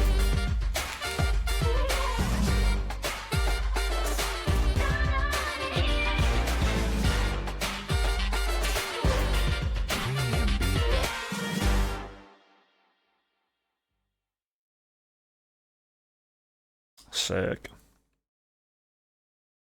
But yeah, here's a poem that I'm famous for. In DGG, I would play this when I was conducting all the time. Your life is your life. Don't let it be clubbed into dank submission. You can't beat death, but you can beat death in life. And the more often you learn to do it, the more light there will be. There are ways out. There is a light somewhere.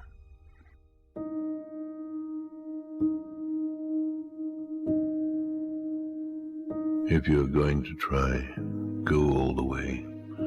Otherwise, don't even start. If you're going to try, go all the way. This could mean losing girlfriends, wives, relatives, jobs, and maybe your mind. Go all the way. It could mean not eating for 3 or 4 days. It could mean freezing on a park bench. It could mean jail. It could mean derision, mockery, isolation. Isolation is the gift. All the others are a test of your endurance, of how much you really want to do it. And you'll do it, despite rejection and the worst odds. And it will be better than anything else you can imagine. If you're going to try, go all the way. There is no other feeling like that. You will be alone with the gods, and the nights will flame with fire. Do it. Do it. Do it. Do it. All the way. All the way. You will ride life straight to perfect laughter. It's the only good fight there is.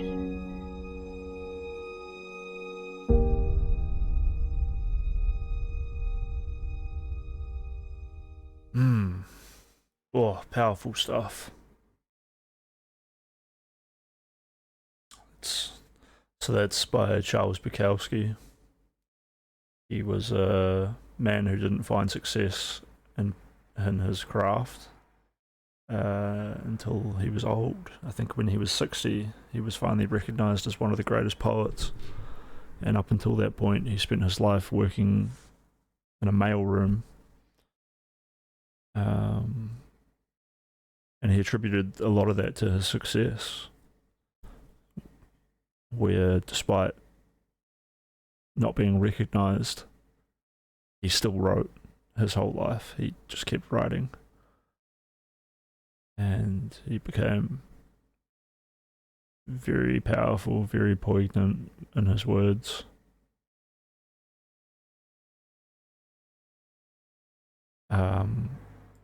A lot of what he writes is very bleak, and that poem in particular was one of the ones that was less dark. But I think in the contrast, the juxtaposition, it lets him say some really beautiful things. What else can I say? What more do you want from me?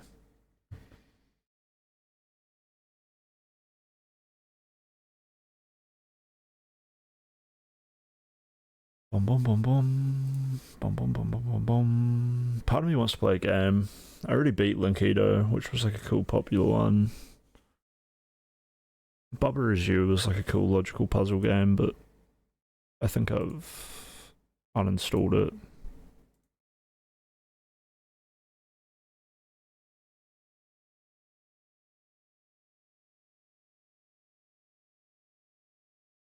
Edge of Sanity is kind of cool. Outer Wilds I can delete off of my computer. Endoparasitic 2 is cool, but it's a little bit dark.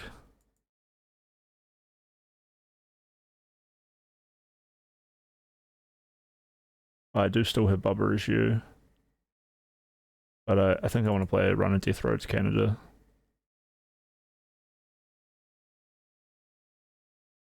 I'll include you guys in the game if you want. If you want to be in the game, just type in chat. Hoyd, you're definitely going in there, but I need you to describe to me how you want your character to look.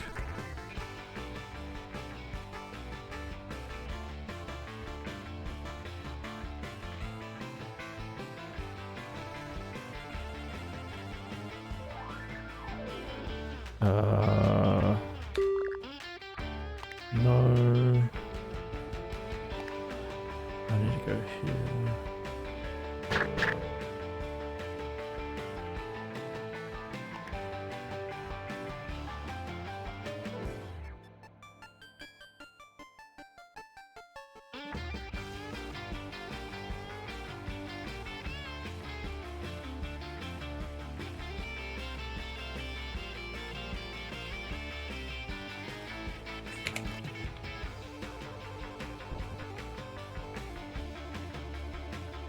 We're going to Canada, boys.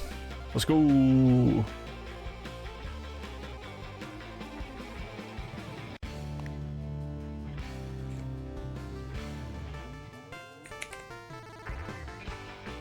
how do I get this to work?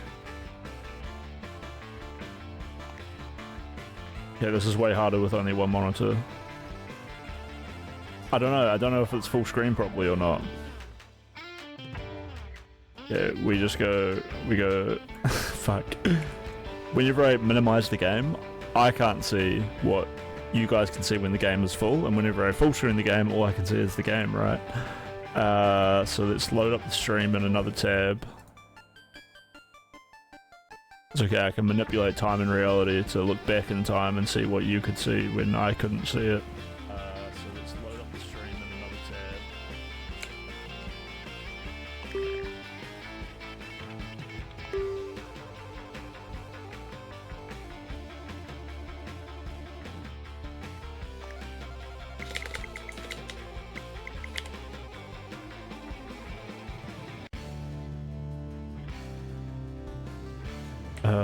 That looks pretty good. I gotta get this off of the screen. Let's shrink me down a little bit. And then we're ready to go. Although I want my chat on my screen as well. Fuck you, game. Let's go windowed, full screen hard. Boom, boom, boom. Maybe I just keep this windowed.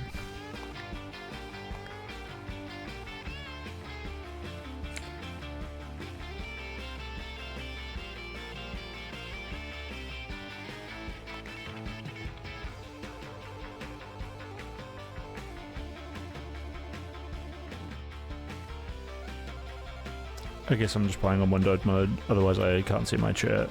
I need to do what Ninu said and get my chat up on my screen. Boom, boom, boom, boom. Zoltan, do you want to be in the game? Like, you're not gonna like play, but I can make a character.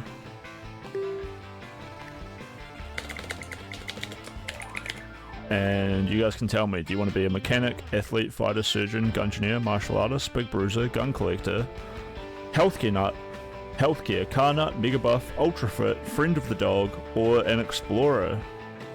Pick your class. This is you, Hoyd. You want to be the explorer? Very cool. Boom, boom, boom, boom, boom, boom, boom. What does it do? Some people just have a really good sense of direction when driving. Get one extra location choice during the always be looting events.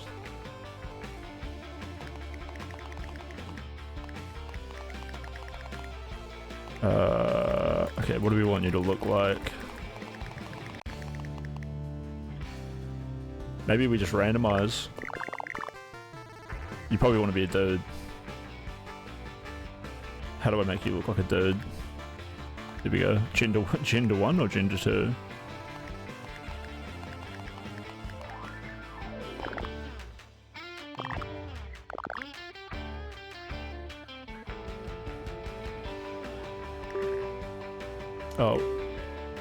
Oh, I fucked it.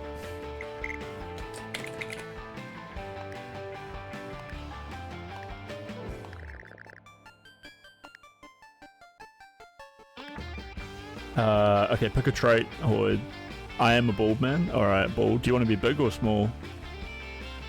And you can be tall and skinny, or tall and fat, or you can just be like tiny, or you can just be like a regular dude, right? And if you want me to make you like wear like a balaclava or a bandana, or we can just randomize your looks a little bit more, you know, stuff like that. But also, I need you to pick your disposition. Paranoid, oblivious, charming, irritating, bandit, mysterious past, practical, warrior. Fierce-tempered, calm under fire, nurturing, inventive, frantic, whiner. That's a crazy one. Resilient type, berserk, civilized. That's all we've got. It's cool to see there's so much to unlock in this game though.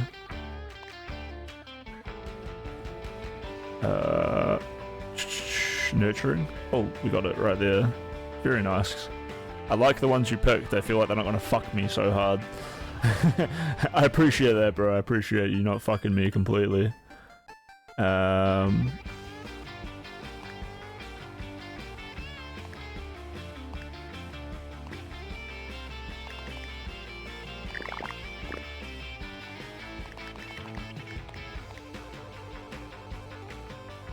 Very cool. Tall, not fat. Not fat. You want to have a cap and a grey tee?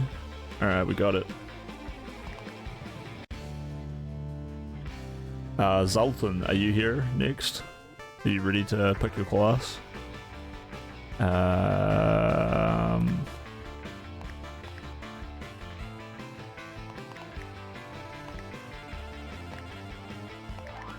That's kind of like a blue tee.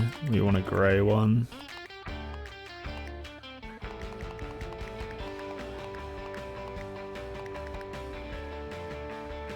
I think that's a green tee with a grey backpack. There we go.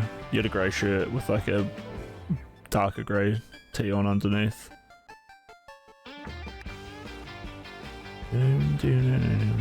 I feel like I'll make a complimentary Nino.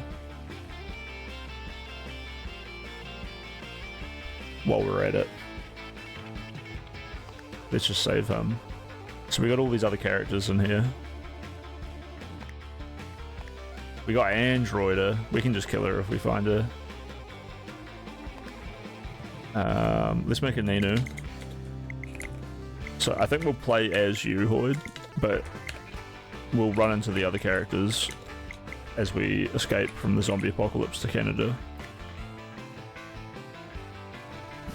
Should we make her friend a dog? 35% chance for the recruits to be dogs. That's hilarious. Mega buff, Carnot, Surgeon, Gungeoneer. I don't know, let's just make her something a little bit different.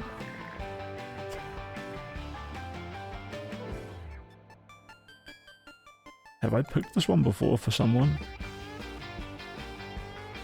Actually, I know Mechanic likes motorbikes, let's make her a mechanic. And give her a mysterious past. No, I think we know enough about Nino's past. Should we make her a frantic whiner? Nah.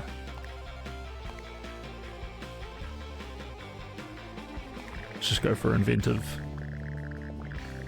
2 more points in mechanical. Great wit checks. Can go 1 over the maximum for mechanical. Okay, that makes me... Okay, and she is a mechanic. Sick.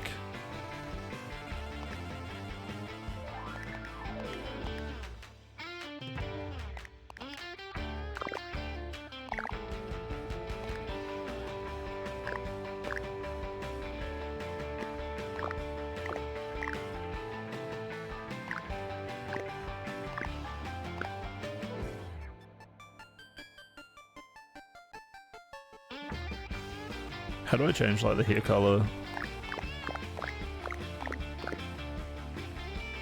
Boom. Eats clap.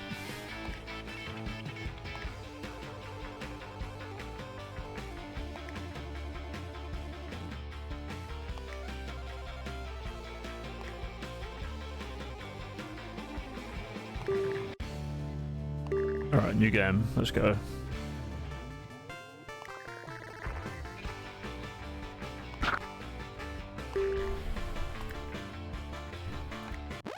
Oh, my bad. Okay, apparently we get 2 people to start off with. How does this work? Oh shit.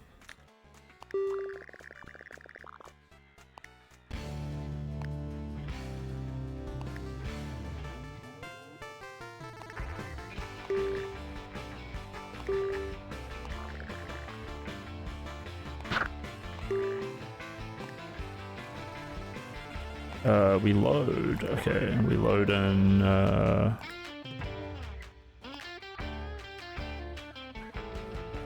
You can be the leader. I'll be the buddy. That means you get to make the decisions, Lloyd. And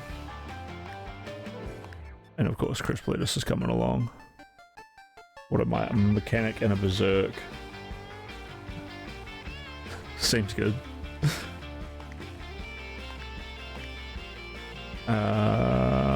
Game mode, Death Road. Let's just go normal because I haven't played this game in a long time. I downloaded the game and I just built characters rather than actually playing. We just rumors bit that Canada is a safe place, free from the threat of zombies. With nothing to gain from waiting around Florida, he decides to brave the Death Road and travel north. Strength lets you pick up and throw heavier furniture. Throwing furniture is the best. I'm coding on a different computer while I watch. Can we hop in VC so I can make decisions easier? Yeah, sure. That's a good idea.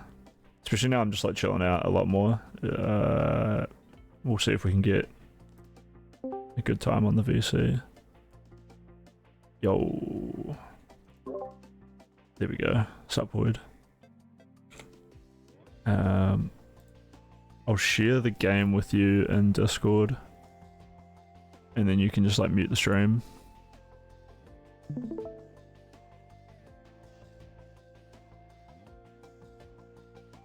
I can't hear you, by the way. I mean, it doesn't seem like you're even lighting up.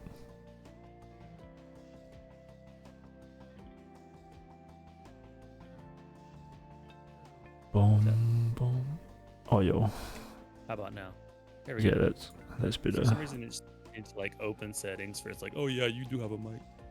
Oh. Weird. You're a little bit quiet. You crank that up. My computer restarted last night, so it probably reset it. Hang on. Alright.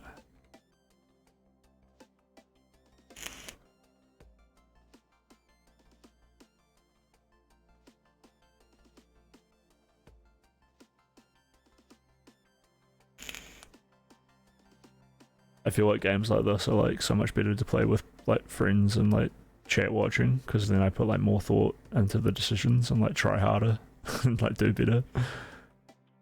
There we go. Nice. Beautiful. Have you ever played this game before? You know, I think I own it, but I've never played it. Oh, that's pretty sick. I got it in a Humble Bundle, I think. I have to check. This is Death Road to Canada, is that what it's called? Yeah. You just gotta like fight your way through the zombies, work on everyone's like morale and stuff. And I remember kind of getting to Canada and fighting this like big horde at the end, but then like it's in the snow and like Santa Claus is there. I don't even know, but it's pretty fun. I did share the game, right? Yeah, I did. So you're all good to play in Discord. Let's do rest stop. Alright, I'm gonna make it full screen for me. Actually, how do I do that? What the fuck? Oh, what the fuck? My dude is like almost settings? dying. I guess I can go to settings when when I'm in game, the settings option will pop up. Yeah, rest stop's probably a good way to go, because like the first thing we're gonna need to get is like food and stuff. And I feel like the factory is probably pretty dodgy. The hotel is probably kind of empty. Maybe it has like entertainment or something. The house could be like anything really. But the rest stop is like super reliable. Gas, food, all that kind of stuff. Or zombies. Yeah. Mild swarm. Sluggish, late morning. Alright, I mean, that seems good. Wait, how do I... Alright, what have we got? A flashlight, and my dude's got a wrench. Oh yeah, and you rotate the people out to decide like how you want them to act. Maybe I should just like leave Crispy behind. Because he's... He hurting. Yeah, because he's hurting. Let's just do that and see if he heals.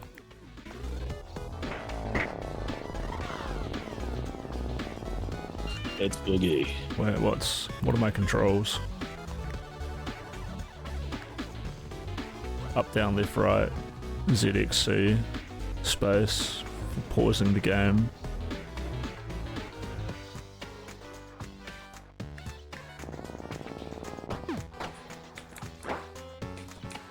Alright, we got it. Oh, what the fuck? The umbrella snapped. Take a flag. Oh yeah, let's go. And... Okay, so the flag is like a... Oh, you can't swing it? Nah, fuck. Does the phone do anything? It's like a... It's just like a... Hold on, it's too loud. The flag is just like a furniture object that I can like pick up and throw. Which is still pretty powerful. We'll be alright. It's just... See how your hand-to-hand skills go. Mm-hmm. Whoa. Whoa. Whoa, whoa, whoa. Fuck off. My blood pressure. He's sweating.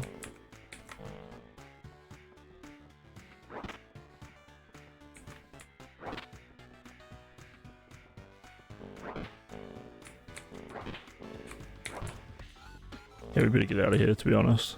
There's no point in sweating it out on this one zombie.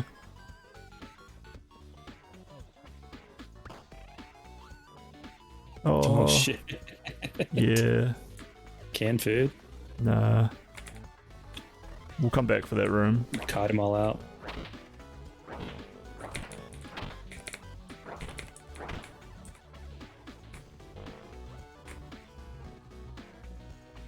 Okay, there's a lot of shit in that room. Why is the toilet sparkling? Good point. There might actually be a weapon in there.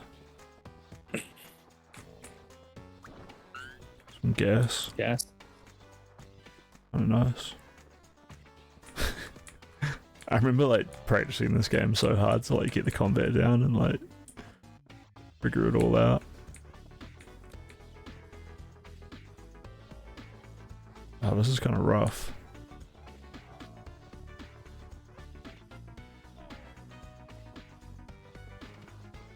I wonder if, like, yeah, if I, like, go like this.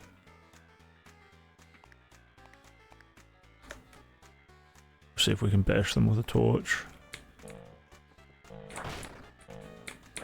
Lame. That's fucked up.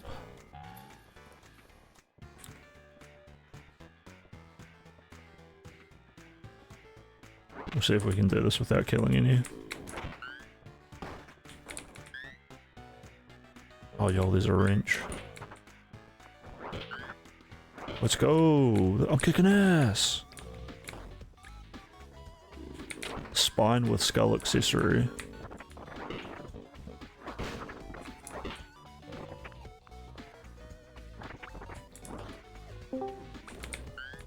What's up? This is huge.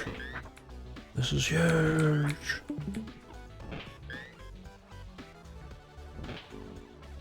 There's a gun right there as well.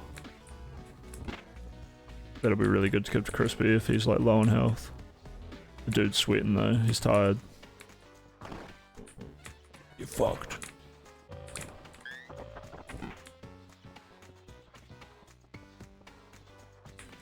Oh, he's actually like exhausted.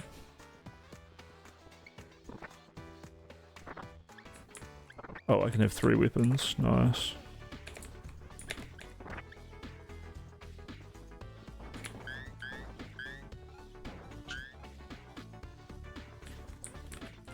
Wait, what's this? It's probably just like a... Oh, it was an eyeball. Yuck. I went and stood on it. Let's go. Jesus! Oh, shit. Just kite him in and go around him. Save your ammo. Yeah. Oh shit.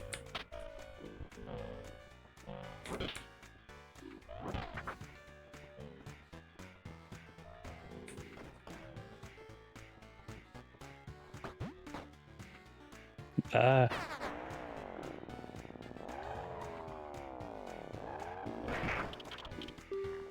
Nice. Easy tutorial. Nice. Huge.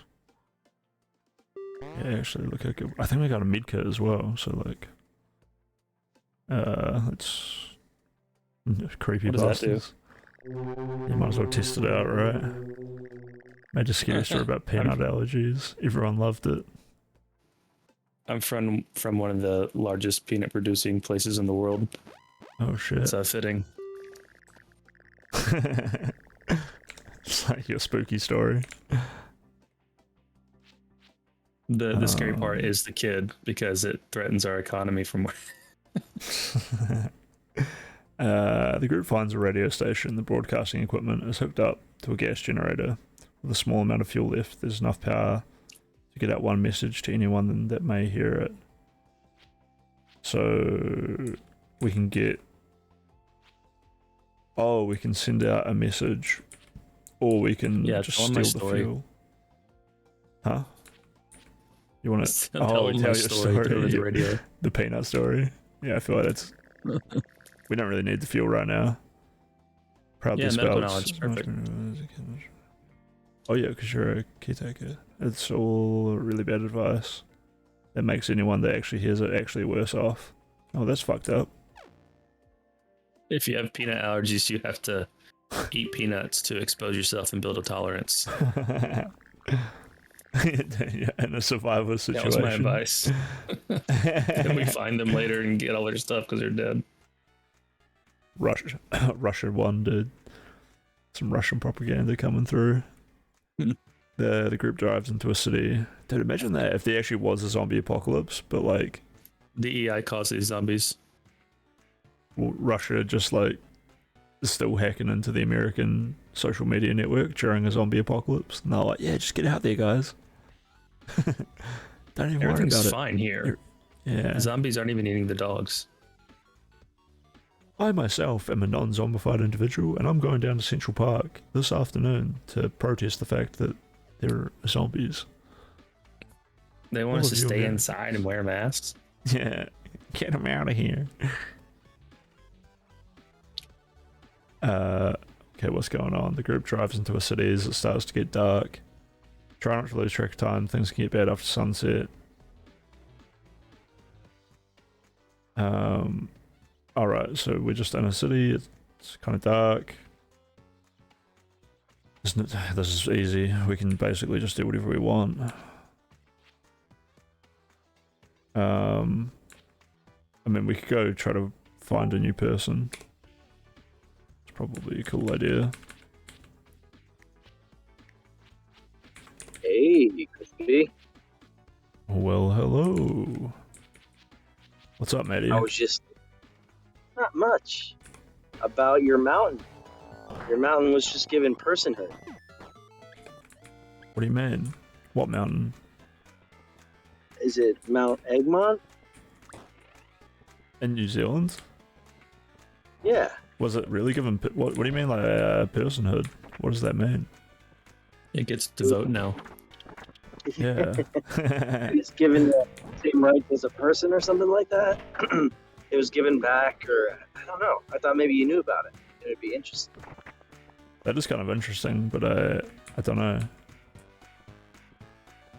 Now I gotta investigate. I feel like there's so many like quirky things about New Zealand that become international news. Like Jason Momoa. Yeah, unironically. Like most wrestlers. Let's go. Anyway, I'm driving to work and I thought of you, so I figured I saw you on. I'm always happy to have you pop in, dude. All right, I gotta go. Alright, have a good day, dude. Be safe. Thanks for telling me about Mount Egmont. I'll look into it, because I gotta know. Me too. I want to share with you when I can again. Best. Knowledge is power. What a swell guy. Bye, Maddie. Chat clip that. Yeah, it's nice that he just wants to pop in.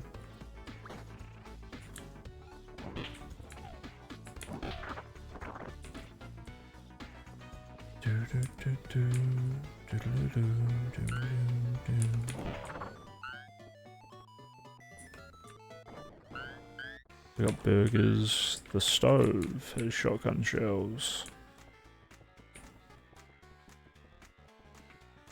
I feel like it just got a little bit darker in game. Yeah.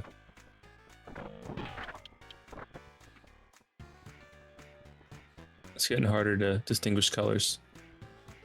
Yeah.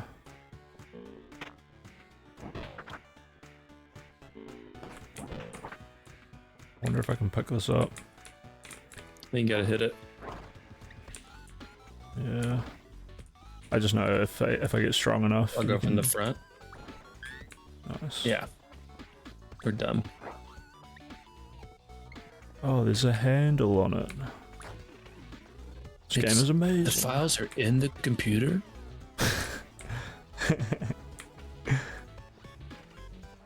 Yo, what's up? Is that Brigade? What's up, dude? This is like a survival game? Yeah, you like build a little team and you just gotta get from Florida to Canada. Oh, babes. Brigade, are you Mountain Dew? And Lockdown? Yeah, yeah. Okay, yeah, make a character for him and let's kill him. Jesus.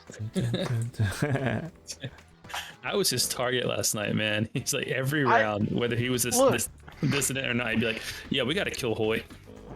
It always came to that I was situation. dead on the floor. He's like, yeah, I think it was Hoyt. He did this. Oh, Lee was the MVP last night. Yeah, it he was was. going crazy. Went on an actual stabbing spree. Alright, okay, we found the big apartment.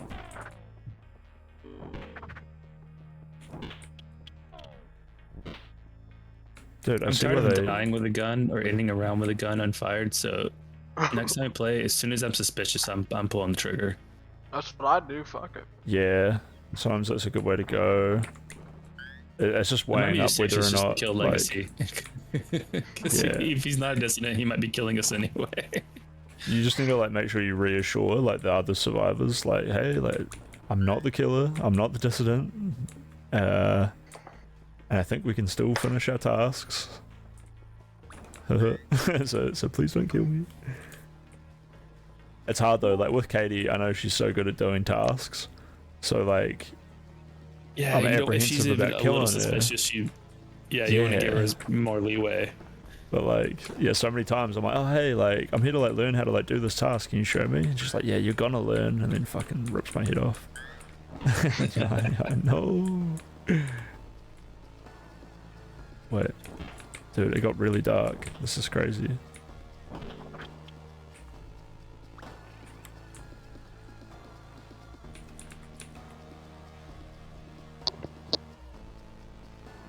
Dude, the realism in this game is intense.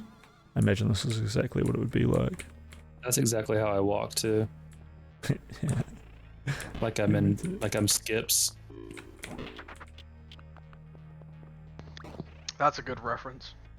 Oh, thank you. Big Mark Hamill voice acting fan. Wait, that's him? I didn't even know. Yeah. That's Luke Skywalker and the Joker and Skips. Is he still alive? Yeah. He's gotta be old now. Just wondering. I think he's in his 60s.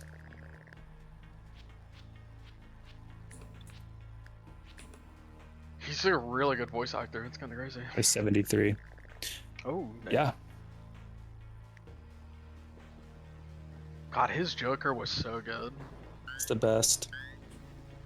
I mean, I'm a big Dark Knight fan, but it's hard for me to say the best. I think that Heath Ledger was a great villain. Not my Joker though. I feel like he is a different character than the Joker. But yeah, 'cause amazing he takes more of a performance. unique aspect in it. Yeah, it's pretty well fleshed out. Kind of like there's a lot of mystery behind the backstory of the Heath Ledger one, but like that is like part of making it like an interesting character, right? But like the whole We came across a guy named Joe Kerr in Rocket League, JOE space KERR. I just thought he was so cool. Yeah, was he? And my friend goes, "Want to know how I got these cars?"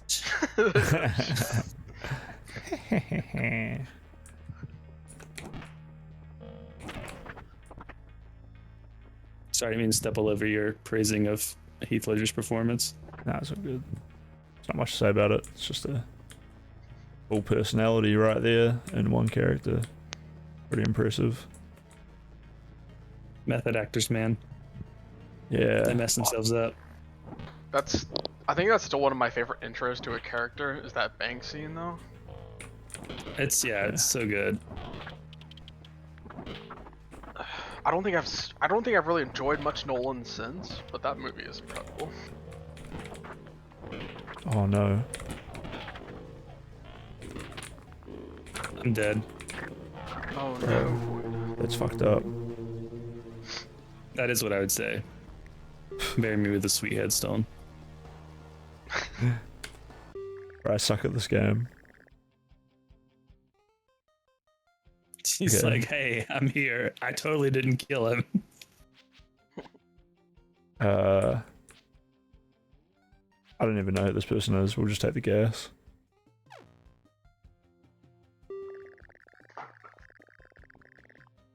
Someone needs to be awake in case of an attack. Oh. What the fuck? I'm pretty sure he's already sleepy. What the fuck? Why not? If you're gonna stay Falls in asleep guard but almost not instantly. drive. Right. You lost everything. Yeah, I should have just driven, right? I'm an idiot. That's fine. Next time we stop on, use the car battery to power my game console. Best. Based. It's not as wrong. Ignore that. That's a check engine light. Kick it a lot. the check. Punch it real hard. Let's carefully inspect. It's just a loose cap. Easy fix. His mechanical skill is a little bit sad, but it probably could be worse. But you fixed it, so who cares? Yeah, like you did it successfully. How is your skill bad? Pretty sure he is a mechanic. Well, his skill is not great, but he rolled good on the check. Yeah. He is a mechanic, so he's probably got like 1 or 2 points in it, I think. What game is this? We better go in there. Death Road to Canada. Yeah, Death Road to Canada. We're going to Canada, Friggy. Wait, sorry, what? It's called Death Road It's to like Canada. the Orient Trail. Yeah. Pretty much. Yeah, kinda. Alright. Oh, wow. An anime girl. What the A strange admonition. He's wearing a mask and robes. I saw axes, just axes. It's Oh, actually yeah. a beta version of a Powerpuff Girl. Before he got the mixture right. Chris Willis tells it to cool it. Laugh. So he leaves the trading camp as soon as possible. Lame, dude. You should have put that thing out of its misery. Yeah. Weird freak. I freaking hate Mondays. Chris Willis is scavenging through a restaurant You're finding Garfield. nothing. Yeah, I was like, is that actually Garfield? Deflated, life-size mascot character against one of the wolves. Suddenly the mascot moves and screams. I freaking hate Mondays. Recruit for some reason. Let's go. Yeah, for sure. It's like censored Garfield. You can't say it, yeah. Something but it's too muffled on saying welcome to a new world of terror. Garfield joins the team. What's he good at? He's just angry. Eating He's just lasagna. mad. Yeah, and he's gonna eat all my food. Okay, Now, good stuff. hey, finally have somebody sleep while you stand and watch guard. Oh shit. And they must distract the zombies from getting. Okay, so my car's stuck. Or 0. Okay, so I just have to survive.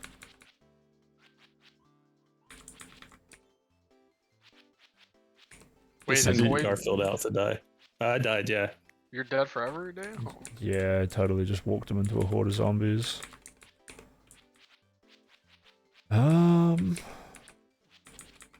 He taught them how to flank by kiting them. Yo, Garfield's got this, bro. I believe.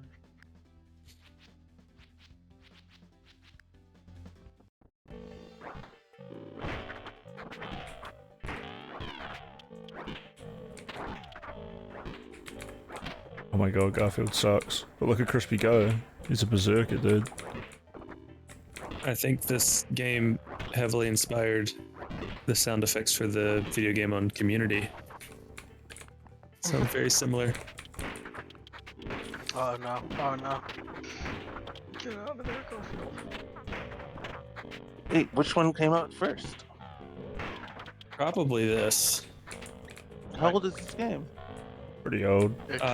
Several years old. Alright, let's go. Well, that's pixel Oh, graphics. Crispy. They've been around for a long time. Wait, Crispy's he dead? Nice. Oh my god. He was about to He's die. fine. It came out 2016. It's almost 10 years. Yeah. Now let's see. Your skill Visual game kind of warfare. sounds fun. Yeah, and we probably need the morale. Every day is a great teacher as long The as you don't get Community eaten. episode came out first, 2012. Zombo points. Zombo. Tradesperson. Oh, it's like the metagame. That's cool. Oh, the replayability. Let's go. Yeah, there's a lot of stuff to unlock. I like picking building the characters and stuff. Fire. The group goes against their judgment and camps in a city apartment because there's no zombies around. When they wake up, the building's on fire. Run out. No, How you planned? Who's planning? You. Me? I don't know. Maybe Garfield's good at something. Probably not though. I mean, oh look at that. He's chill as fuck. Okay, see, I told you to do you. Oh, no. Oh, He's calm and composed and let you do the dangerous stuff. And then he just lets me And die. he ate 2 lasagnas. Bro. Well, we're both dead.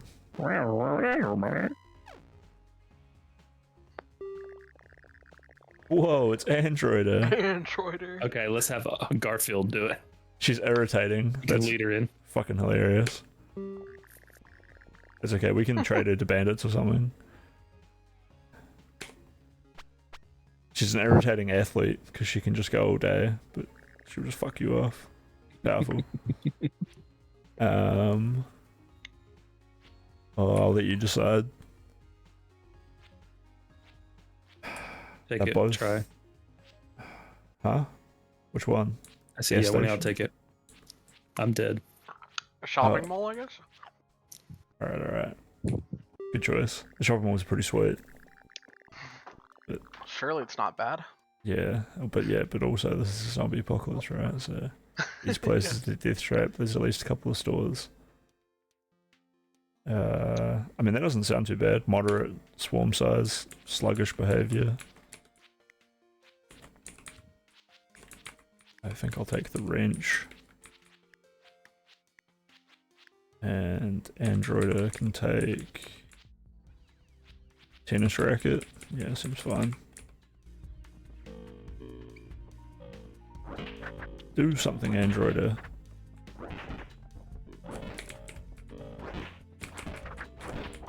Okay, Androider's hitting. She's going hard. She's got a Dude. hockey stick now? Garfield is not going hard. He is. Oh, Garfield. He's immediately like just exhausted. Androider's kind of popping off. Yeah, she's athletic, dude. It's the hockey stick. Just resting. The hockey stick's kind of dope, yeah.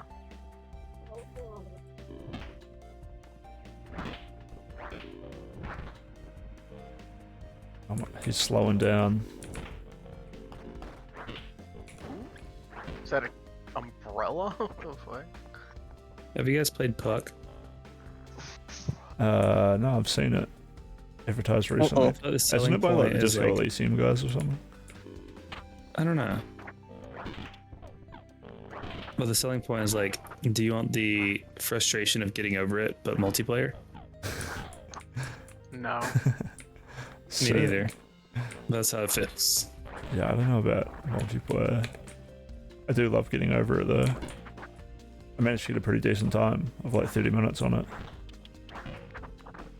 That's about how long I played Pogo Stock. Pogo Stock was an awful game, bro. Oh. I mean, the first time I played Getting Over It, I played it for like 12 hours non-stop. It was such a mindfuck.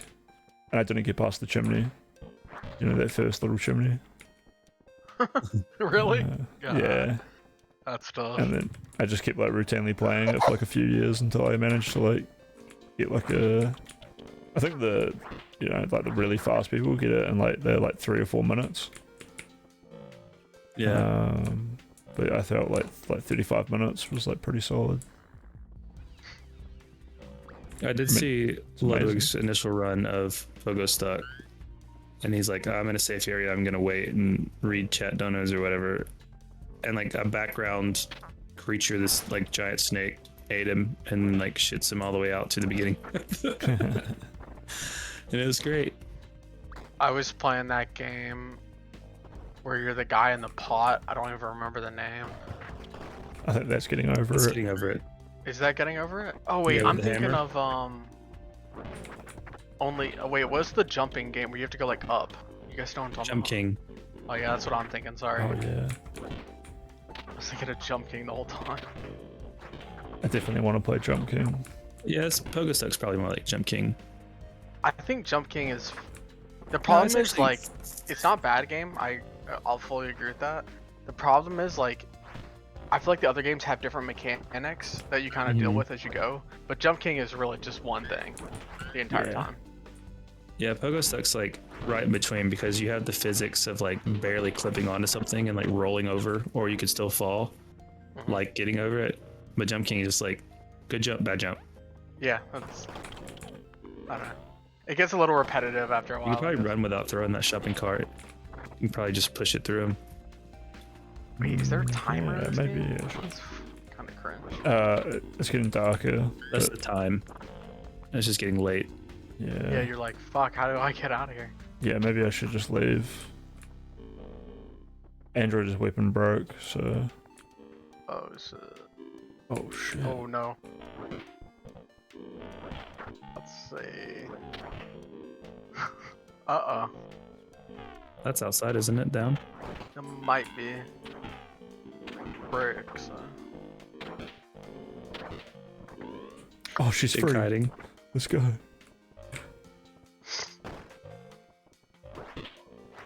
Oh, she's got a weapon.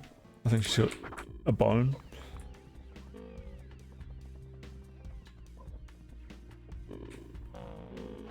Up and card him. Oh yeah, look at that. Oh, doors. This guy's never seen Hot Fuzz. I love that movie. That's my favorite. Okay, we're abandoning Androida. From Edgar. We're shooting for the exit. Let's go. It might be my favorite after thinking about it. How is Garfield still full HP after all that? I don't know. That guy's a fucking tank, bro. Who finds a perfect throwing rock on He the probably ground. set that hotel on fire. Next to a... probably actually. Next to a low fence guarding a big fall. At the bottom of this drop is a single zombie standing there, staring at nothing in particular. It's too good to pass up. Someone must throw a rock. Well, Android is an athlete, so let's get her to do it. She not only misses but performs a really embarrassing throw. She stumbles and nearly falls over the fence and off the cliff. Classic. What is? Oh my god. She lost fitness and strength though. Why is she an athlete if her fitness and strength sucks? The group sets up camp outside a grocery store. They notice another group has been following them and will probably attempt to loot the place. Send one person in. Yeah, go Garfield. Loses Garfield to the grocery store. Garfield grabs the food in there and then sneaks away, never to return. What a weasel. What? Oh, he's gone? That's crazy, chat. What? The leader? We shouldn't have He followed him. just leaves. What That's the fuck? fucked up, dude. I knew not to trust Bro. him, bro. And now we're out of gas. Let's go. Oh, and then she stubs her toe. She's fucked. Whatever. Oh. By zombie hordes on a cliffside road without the car, the only way is jumping for the best. The fall was painful but not fatal. And then she takes damage. Is this all just This bad is a reading things? sim now. Yeah, this is just bad rolls. Whatever. At the end, Very there's thick, one card that looks like it might start. Okay, so we get a car if we can get through a thick horde of zombies. Do I want the torch? I don't think so. We're just running through them. It doesn't matter. Alright, alright. Okay, we need this. We're taking the gas. Ooh, a lot of gas.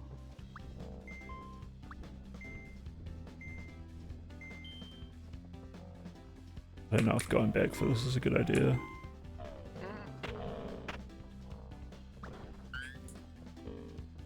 It's kind of cool that you can siphon the gas from these cars, though. But Yeah. It'd be useful. Nice. the mullet gullet. Oh, you gotta get that. Let's go. Let's see if I can get inside it in time. Oh shit. Beautiful. I thought they were gonna break it.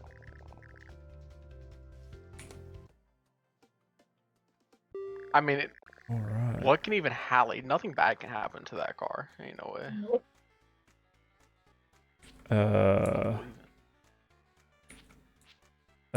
Probably the convenience might have like a mid pack.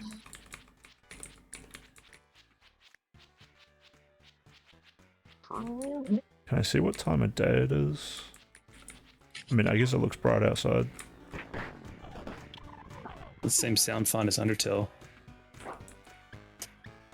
True. With the music at least.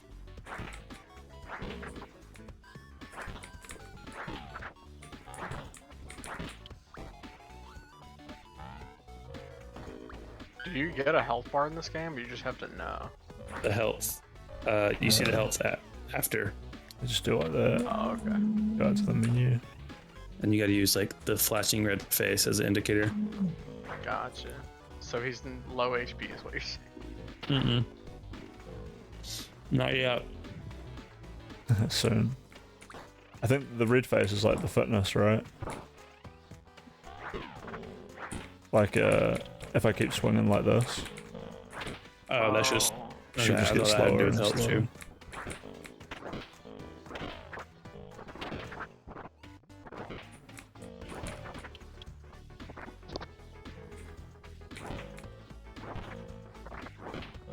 That was a fucking shit house. Why are her head so big? It's just how Android looks. Might take a backup weapon. Oh. Andy. Okay, let's find the convenience store.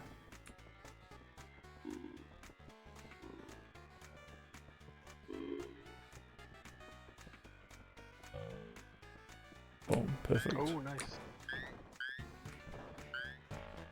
There was a lot of shit.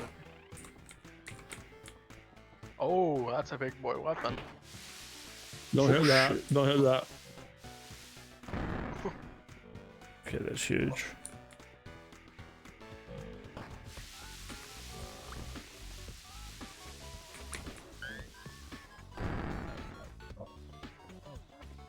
He's doing pressure.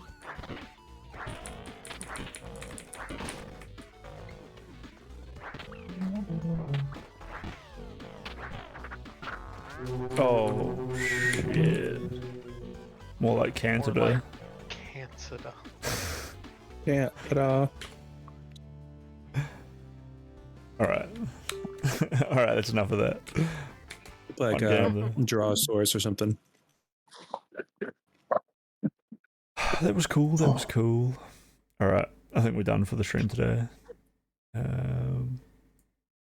Thanks for coming along, everyone. Don't forget to like and subscribe. Follow me on Kick at ChrisBlittis -Kick, and Twitch is just ChrisBlittis. Or join my Discord, which is linked somewhere. DMs. Otherwise, I'm always in the Justical Discord at discord.gg/JSTLK. Alright, GG's.